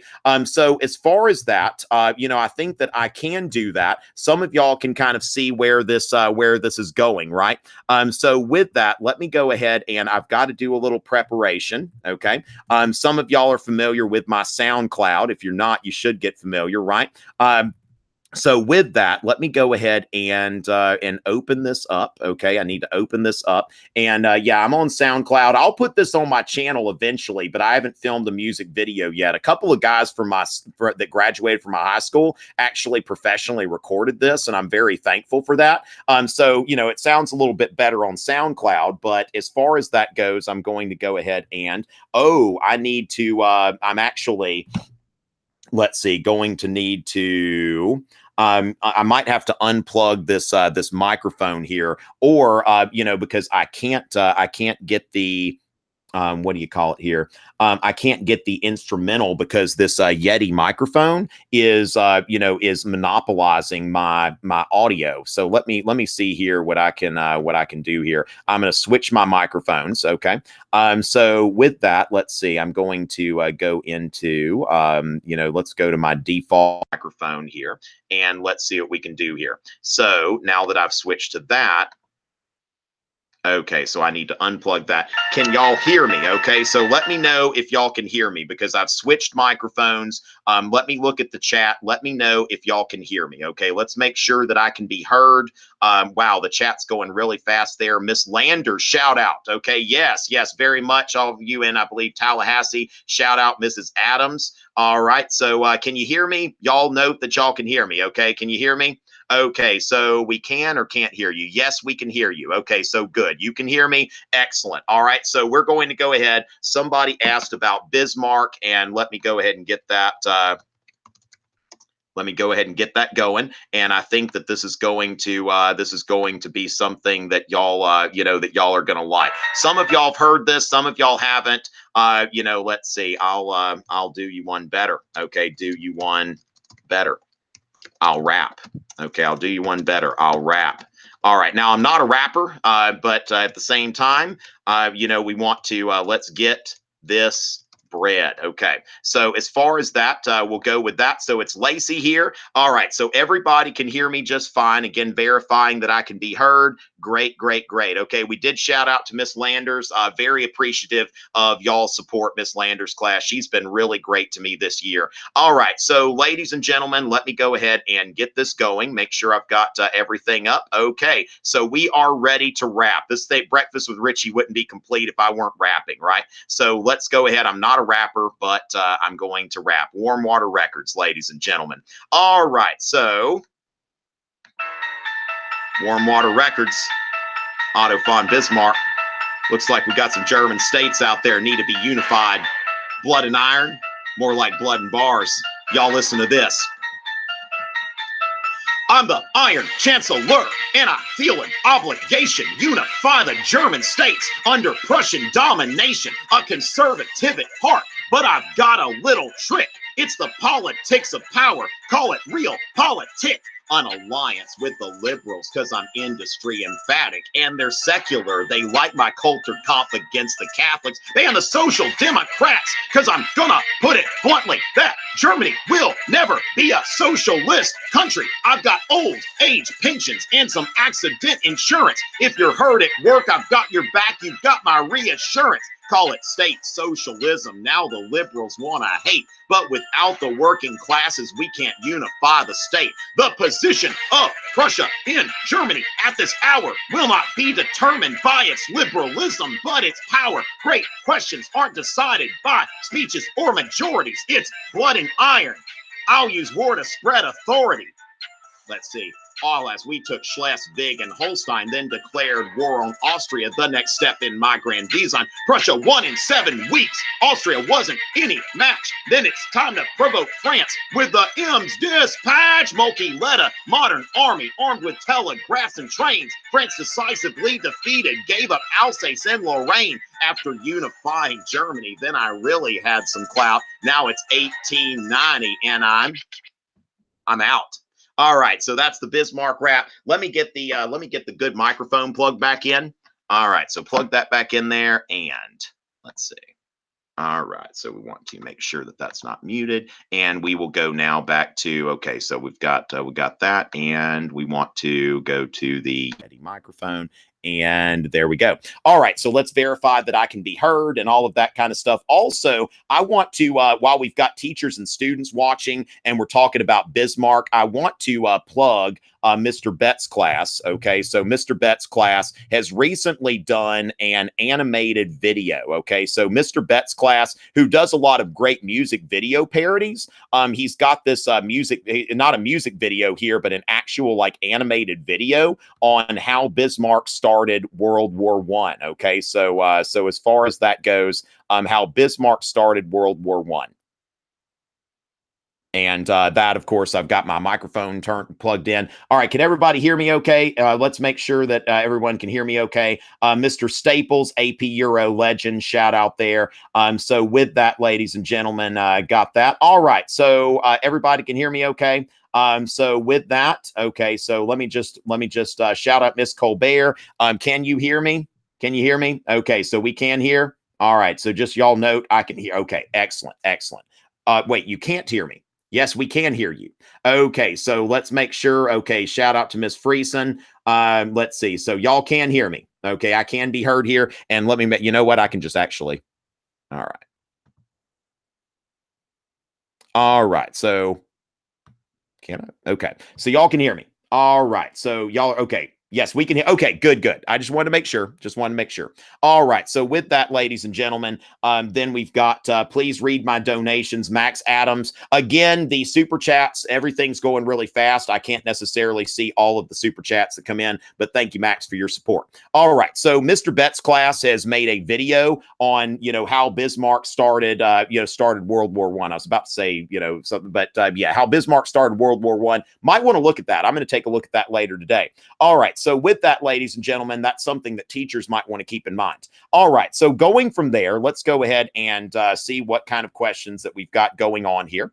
And we might even do the Metternich rap right before this thing's all over. Somebody wants me to hit the woe. All right, hit the woe, right? We'll talk about the Treaty of Woe. All right. So with that, y'all like that, don't you? It's really easy to do. It's not like when they taught me the default dance on Instagram Live. Oh my Lord. Okay, so say hello. They're writing on the board there. That's pretty funny.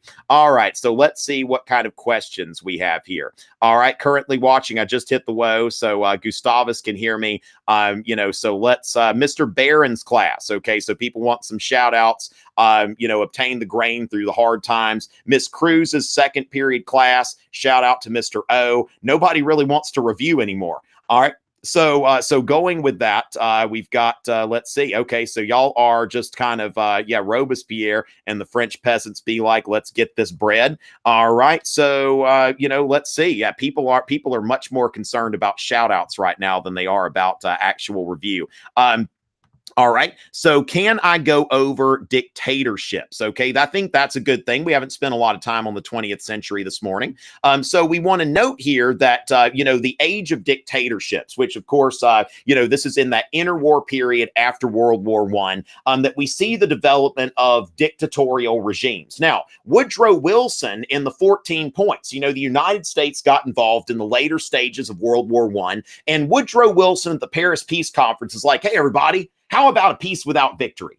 And the French and the British are like, not so much. Okay. Now, they did include the 14 points in the Treaty of Versailles, actually led off the Treaty of Versailles with the 14 points. But they also included Article 231, which was the war guilt clause. Now, if you remember the war guilt clause, great. Article 231 just makes it that much more impressive. Shout out to Miss Farb's class. And so France, France and Britain, especially France, which had lost so many people in World War I, wanted this war guilt clause and also wanted to make Germany pay reparations. And remember, they also said, let's go sign this treaty in Versailles. Now, if you go back to the Franco-Prussian War, okay, as I'm talking about, where we see Bismarck started World War I with Mr. Betts' class, that we think about, not only the alliance system, which was designed to promote peace, but then we see that the German Empire after the Franco-Prussian War was proclaimed in the Hall of Mirrors.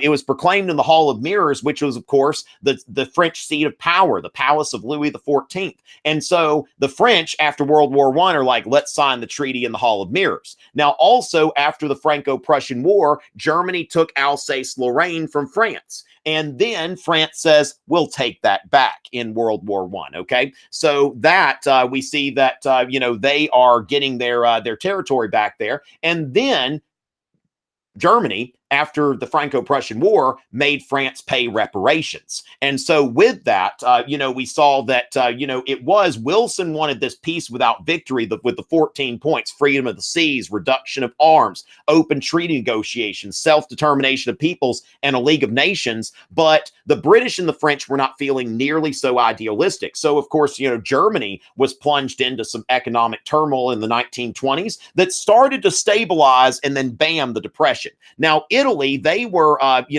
very much, Aiden, the answer to your question is yes, okay? But basically, Italy felt like they got screwed over because, they had a secret treaty arrangement where they were supposed to get some land from Austria. It never happened. And so Mussolini, of course, now the first of these dictatorships was, of course, the Russian Revolution, which happened in 1917 during the war. But very soon after the war, in the early 1920s, Mussolini took power in Italy. And a lot of people were upset, by the Treaty of Versailles. And Mussolini, of course, was a fascist, was a type of dictatorship, a so-called right-wing dictatorship that never really, referring to Mussolini as totalitarian. Thanks for the shout out from Louisville. The people who are totalitarian, Mussolini never gets quite to that point. For example, he made a concordat with the Catholic Church. He had to. He never had the same kind of power Hitler or Stalin had. But fascism is about,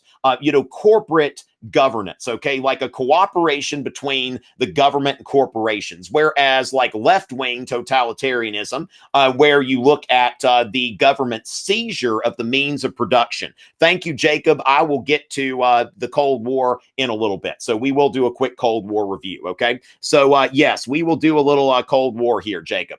All right, so with that, you're looking at Mussolini, where it's more of a nationalist kind of thing here. Nationalist and corporatist, that corporations, now they're not being seized by the government, but they need to do what the government says, that everything's being mobilized in cooperation with the nation. Whereas, so you've got a nationalistic, militaristic, this cooperation. So it's just like with, Nazi Germany. Hugo Boss is designing the uniforms. BMW is helping make military vehicles and that sort of thing. Shout out to Mr. Weaver. And so with that, you see that, right-wing totalitarianism is focusing on like social hierarchies are okay. That's typically something that's a right-wing perspective. Whereas left-wing, it's about getting rid of social hierarchies. And then, of course, the direct government control of the economy when you look at, left-wing Bolshevism. So from there, we get into, with this, that Hitler, okay, so Hitler comes to power in the Great Depression, that his party was really not getting a lot of support until the Depression, and the Nazis and the communists were both getting a lot of support. So, moderate, Catholic parties and, more right-wing nationalist parties, they were tending to go to say, if we've got to pick between the Nazis and the communists, we'll go with the Nazis. And it was kind of a pick your poison kind of thing. Now, what we want to note about totalitarianism is there are a few differences between left-wing and right-wing totalitarianism, but there's also the common threads. So first, the rejection of liberalism, and the idea of democracy, that there needs to be a dictatorship, the cult of the leader, the control of not only public, but also private life. Where you see political prisoners in both situations. So these are things that, there are a lot of things, like if you were going to, be asked, like, would you rather live in Nazi Germany or the Soviet Union? It's not like an easy choice you have to make there, because there are a lot of similarities. In neither case are you going to have any kind of civil liberties or anything like that. Okay. So with that, let me go ahead and kind of get into, now when we're talking about the Russian Revolution, remember that Lenin's NEP, the New Economic Policy, that when we get into that Lenin was allowing for petty capitalism. Okay, he was allowing for petty capitalism, and that the state won't control everything right at once. That Stalin, of course, walks back the NEP. And so with that, can I explain the difference between Mr. Kelly's class? Thank you very much for your support. Let me go ahead and now the old regime, what I would mention here, BVHS, what I would say here for the old regime, go ahead and take a look at the first video in my series on the French Revolution. Take a look at that before you take your exam. You've got time to look at that one. Now, as far as Cold War leaders, when we go to like post-World War II, then we're getting into, the Cold War leaders. Now, first of all, we want to think about like Khrushchev and de-Stalinization, okay? De-Stalinization, where he gave his secret speech, okay, upon taking over, where he said that we need to get rid of, now secret speech because it's not public, a communist leader is not going to publicly criticize Stalin, okay?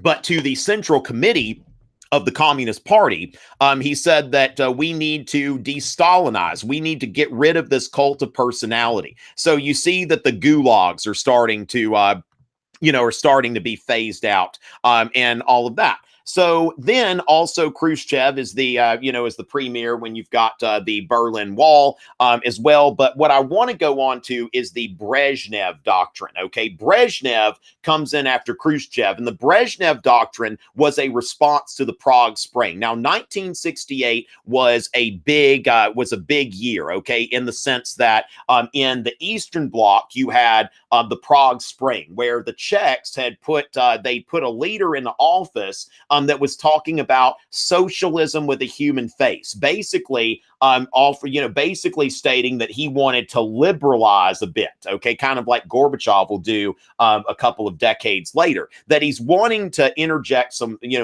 liberalism. Now, the Soviets respond to that. Brezhnev responds to that with tanks and troops, that the Soviets send military forces into Czechoslovakia in order to install a Soviet-friendly government. Now, remember, these Eastern Bloc countries, this was part of the sphere of influence, okay? The sphere of influence that that Stalin was asking for after World War II. And so they're not technically part of the Soviet Union, but they're dominated by the Soviet Union, all part of the Warsaw Pact. So we're talking about like Poland, East Germany, Czechoslovakia, Hungary, and Romania and Bulgaria. These countries were part of the Eastern Bloc. And so with that, we're seeing here that, in Czechoslovakia, that the Soviet Union sends troops. And the Brezhnev doctrine was issued after this to justify that action. And it's kind of like the opposite of the Truman doctrine. Now, remember that Western Europe is all at this time part of NATO, okay, part of the North Atlantic Treaty Organization, this alliance, that was set up by the United States, okay? So this alliance that sets up the United States, Canada, and Western Europe. All right. So with that, from the United States, Canada, Western Europe, they are in this alliance. Now, also, we want to mention the Marshall Plan, okay, which was, of course, the U.S. taking an interest all of a sudden in Europe. So after World War II, Marshall Plan money's going to Western European countries in order to prevent communist regimes from coming up there, reminding these Western European countries where their bread is buttered. If Western Europe wants to get this bread, they are going to have to not become communist. And so with the Prague Spring, that's what goes on there in 68. Now, 68 is also the year of massive student protest in France and massive Vietnam War protest in the United States, if you wanted to go on to that level, okay? So also massive, so it was a year of upheaval pretty much everywhere in, not only in Europe, but also in, in the United States, okay? So as far as that, we go then to Gorbachev. Now, Gorbachev was, responsible for these reforms. When he takes office, when he becomes the leader of the Communist Party, he sees how broken the system is and that the system was on the verge of collapse. So he came up with two reforms that he thought would actually strengthen the system and allow it to be rebuilt: Glasnost and Perestroika. Now, Glasnost, I think of in terms as glasnost, because it means openness. Okay, it means openness. And so with that, that people can criticize the government. So with that, think about it, that criticism, like think about when your teacher is criticizing your DBQ or your LEQ. So with that, we've got, your criticism. The harder your teacher criticizes you, the more you are able to be in a situation where you're improving. You want your teacher to criticize your DBQ and your LEQ so you can get better. So Gorbachev's like, let's let people criticize the government openly so that we can know how to fix things. So let's let the marketplace of ideas work, which was a liberal reform to the system. But the thing is, it's very difficult for free speech to exist in, a communist society, because all of a sudden criticism came out of the woodwork. And, once the system is criticized that much and it is laid bare how messed up everything is, then it's something that, is accelerating the collapse. So Gorbachev, as a last ditch measure to stop the whole thing from collapsing, introduced glasnost, openness. Remember glasnost, I can see through it, and perestroika, restructuring. Okay, that he was going to restructure and reform the regime to make it work on a more work on a more efficient level. Okay, but again, by 1991 the Soviet Union collapses anyway. Now then, we also want to note, speaking of the Brezhnev doctrine, that Gorbachev was he renounced the Brezhnev doctrine, basically said if Eastern Bloc countries are going to, are going to, break with the Soviet Union is not going to send in troops. Okay. The Soviet Union is not going to intervene militarily. So that's something that we see with that. And of course, the result there is the fall of the Berlin Wall in 1989. And of course, remember, we've got the solidarity movement that's been happening in Poland. And so at this point, we see that the Eastern Bloc, it's just falling, like those communist-backed regimes are falling like dominoes. So with that, we've got that. Now, people have asked for a little bit of other post-World War II stuff, okay? So I would say that we want to note second wave feminism.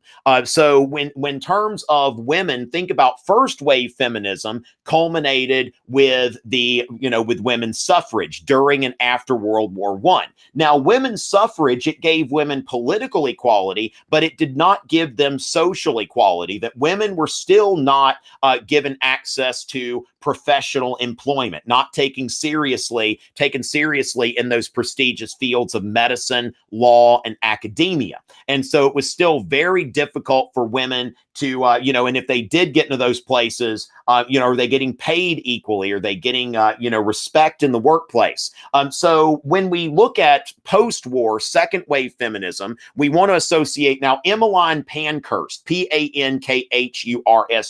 We want to associate her with the suffrage movement in Britain. Okay, so she was a suffragette in the at the turn of the 20th century. Now with second, of course, also with first wave feminism, kind of starting with Wollstonecraft, Mary Wollstonecraft, who at first wrote A Vindication of the Rights of Man to defend the French Revolution from the attacks by Edmund Burke. And then she turned around and wrote A Vindication of the Rights of Woman, where she was advocating for what we would know as liberal feminism, that women need to be included in this new liberal order that's being established. Now, then we get into second wave feminism. Simone de Beauvoir, a few years after World War II, published a book called The Second Sex. And what she's writing about here is that women have constantly been seen as other. That you think about today, that we use a lot of gender neutral language. We use a lot of, we don't use like, the generic he so much anymore. But at that time, it was always like the generic pronoun for a human,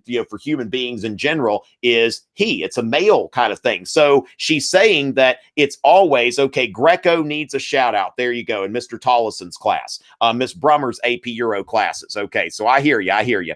And so with that, she's saying that women have always been seen as other, and they've never really been, been seen as, the objective, like human being, like that everybody imagines is always a man. And second wave feminism, it is more about, access to the professions. equal pay at work. Also, birth control, which gave women the ability to plan a career and plan a family. Without birth control, a woman is, going to get pregnant whenever she gets pregnant, and it's hard for a woman to plan a career. So these are the things that women are looking for in second wave feminism. We see after World War II economic and social equality, because the political equality that came out of World War I, this is something that was not accompanied by social and economic equality. Now, another thing we want to note is, kind of with some irony, the first woman to be elected as the lead, as a leader of government in Europe was Margaret Thatcher, and we want to maybe know something about Thatcherism. Now, Thatcherism, she was the British Prime Minister in the 1980s, elected in 1979, and Thatcherism, first of all, the unions, okay, the winter of discontent, that there was a very cold winter and it was accompanied by a lot of strikes. And so public opinion was turning against the labor unions that had been very powerful in Britain in the post-war era up to that point. And so Margaret Thatcher did a lot, she took on the unions, and she also privatized a lot of industries that had been in the hands of the state. The Labor Party had formed a lot of governments in the post-war period and brought a lot of things under state control. So you want to associate Margaret Thatcher with economic liberalism, but also social conservatism. So economic liberalism, that there should be basically a free market economy with very little regulation, less taxes, but social conservative, I was about to say conservatism. Don't say that on your exam. Social conservatism, the defense of traditional families and traditional institutions. Now, another thing about Thatcher is she was a big ally of Ronald Reagan and a good friend, both of them very conservative figures with tough stances on communism. Then Margaret Thatcher, also, we want to associate her with Euroscepticism. Now, Euroscepticism is what we see in Europe with, Brexit. This is something that, that there are a lot, especially in Britain. Now, on the continent, there's some Euroscepticism as well, but especially in Britain, there's always been a very strong current of Euroscepticism. Yesterday, I saw like a rally that like this Brexit party, because Britain hasn't formally Brexited yet, so it looks like they'll be participating in the European Parliament elections once again. And so Nigel Farage has organized the Brexit Party, and they're having these massive, as the British would say, massive rallies. I would say huge, but they would say massive in British. And so as far as that British English or whatever, because British isn't a language, right? But these massive rallies that Margaret Thatcher, as long as she was prime minister, she was skeptical about Britain joining the European Union. She gave her speech in which she said, no, no, no. Now, her successor, John Major, was from the more Euro-friendly wing of the Conservative Party, and Britain joined the European Union. Now, of course, we get to Brexit. Now we're getting kind of into some current stuff. But really, when people are making such a big deal out of Brexit, and I'm giving you a perspective here, so there are other arguments that can certainly be made.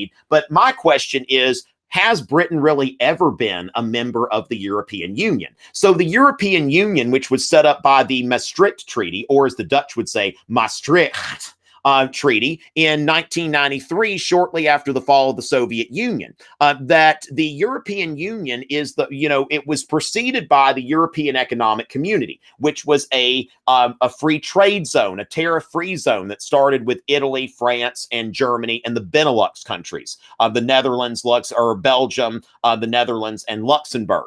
And so at first, Britain wasn't even a part of that, and France stopped Britain from joining at a certain point. But they eventually got in, okay? So they eventually got into this European Economic Community. And so with that, should the British join the European Union? Well, they did join it, but when we think about what is the European Union, first of all, a single currency. So the Eurozone. Now, not every member of the European Union is part of the Eurozone. And so the Eurozone is, the British continue to use the pound, their own currency. Now, another pillar of the European Union is free movement of peoples. They have the Schengen area, which is the area where if you are flying between, like, for example, the Netherlands and France or the Netherlands and Slovakia, then you are not going to have to go through customs because you're coming from the European Union. Now, if you end up flying from Paris to London, you are going to have to go through customs. And London Heathrow Airport is just terrible when it comes to that. Like, I remember I was there, about 2 hours trying to go through customs. And, so they're not part of the Schengen area. They're not part of the area where people move freely. Also, the British have different electrical outlets than Europe. And so, you go from like France to Turkey, same electrical outlets. The British have their own outlets that they're rather proud of. Now, everybody says, oh, the British don't use the system of imperial measurements anymore. Maybe not officially, but colloquially. They serve drinks in pints over there. They talk about miles and feet. So colloquially, the British, now also, they drive on the they don't drive on the freaking right side of the road, okay? Like, they have their own thing there. So the whole idea of the British as, European, it has never really fully been a thing. Now, of course, if Mr. Baker's class is watching, Mr. Baker, of course, he is from Scotland or, Scotland. I don't do the best Scottish accent, but it's always fun to try. But Mr. Baker's class in Blacksburg, Virginia, he's said before that he considers himself British, Scottish, European, and American, and that none of those are mutually exclusive. And so with that, you do have a perspective. Like in Scotland, for example, Brexit was defeated in Scotland. Now, of course, in the UK, most of the population is in England, and so in England and Northern Ireland, you have the most support for this. I think even in Wales. Now, I forget Northern Ireland, but definitely in England, Brexit had majority support. And so we still see that thing going on, but we want to note here, it's like, how much is Britain a part of Europe? So you think about the Glorious Revolution, for example. The rest of Europe was actually experiencing a Catholic resurgence, whereas Britain confirmed itself as a Protestant country. And so with that, that's something that you want to think about in terms of, we've seen European integration on both an economic and political level, but, how much difference does Brexit really make depending on the agreement that is made between Britain and the European Union? So that's definitely something to keep in mind as you're looking at that. Okay, so thank you for, so we've got Nathan Green's AP Euro class. I'm giving you the carbohydrates in the time of need. Yes, let's get this bread. All right, and thank you very much. So Mike, you're very welcome for the help. Glad I could help you and your friends. Looks like y'all are having breakfast. That's awesome. I'm so glad to see this Mr. Denham's class. Okay, so shout out to Mr. Denham's class. Third hour AP Euro in Indiana. So glad for your support. And Elodie, good luck here. Elodie, you have been good to me this week, constantly tweeting, and I'm very pleased about that. Now, Yasmin wants me to get into the Spanish Civil War. Now, the Spanish Civil War. Now, Michaela, I will note here the Second Industrial Revolution. I've got a good quick video on the Second Industrial Revolution where I put it side by side with the First Industrial Revolution. So you might want to take a look at that before you get in there. Okay. So with that, the Spanish Civil War was going on, basically right before World War II. And so going from there, that Franco comes out on top. Franco, who was, now he had some fascists in his coalition, but Franco was really more of an authoritarian conservative. Now, he did get some help from Hitler and Mussolini. He had, friends that were fascist, but, then again, if somebody's saying, hey, we'll send in planes to bomb people, to bomb your enemies, then, are you going to tell them no? Franco certainly didn't, okay? But Franco was really more of an authoritarian conservative. And what I want to note here is Mussolini made a concordat with the Catholic Church because he had to. The Catholic Church is very powerful in Italy. So Mussolini had to make a concordat. He had to make an agreement. He wasn't a devout Catholic. Whereas Franco, his regime, his dictatorship was in essence like he wanted to preserve traditional institutions. CBT Academy shout out, such as the Catholic Church. He was a big supporter of the Catholic Church. Now, also though, Franco was a dictator. Let's not forget that. Even though he's an authoritarian conservative, he's still a dictator. And if you oppose his regime, then you are going to pay a similar price. There are mass graves in Spain, and there are reasons why Franco's legacy is very controversial. But for people who are in Spain, for Spanish people who are more conservative, even though it's not, proper to go out in public and, say something nice about Franco, you look at some of the more conservative elements of the population, and, kind of like Napoleon, there were people who supported his dictatorship. But at the same time, remember that he was a dictator. Now, at first, in the Cold War era, he was marginalized because he was a dictator and he'd been allied, he'd accepted help from the Nazis and the fascists. But of course, eventually, NATO and the United States and Western Europe opened their arms to him because, of the he was anti-communist, that he was definitely not going to allow the communists to take power in Spain. And so during the Cold War, people, Western democracies weren't that picky about who their allies are. The same thing with apartheid in South Africa, that it wasn't until after the Cold War that the Western democracies started to back off from South Africa and not approve that regime, because once the Cold War was over, then that regime wasn't seen as necessary in order to halt the spread of communism. So that's something, of course, that changes with the fall of communism. Now, another thing about Franco in Spain is, the tourism industry took off, and Franco had to, allow some modernization. And finally, when Franco, was retiring. I forget if he did this right after he died or right before, but he reinstituted the monarchy. So really, he saw himself as kind of like a caretaker who would, lead the conservative faction of Spain until the monarchy could finally be restored. And Spain exists today as a constitutional monarchy, with a Bourbon monarchy, which, of course, remember, that was established by the War of the Spanish Succession. So there is a Bourbon monarchy today in Spain. Now, not with a lot of power, but the Spanish do have a monarch today. And that is, can be something of a legacy of Franco.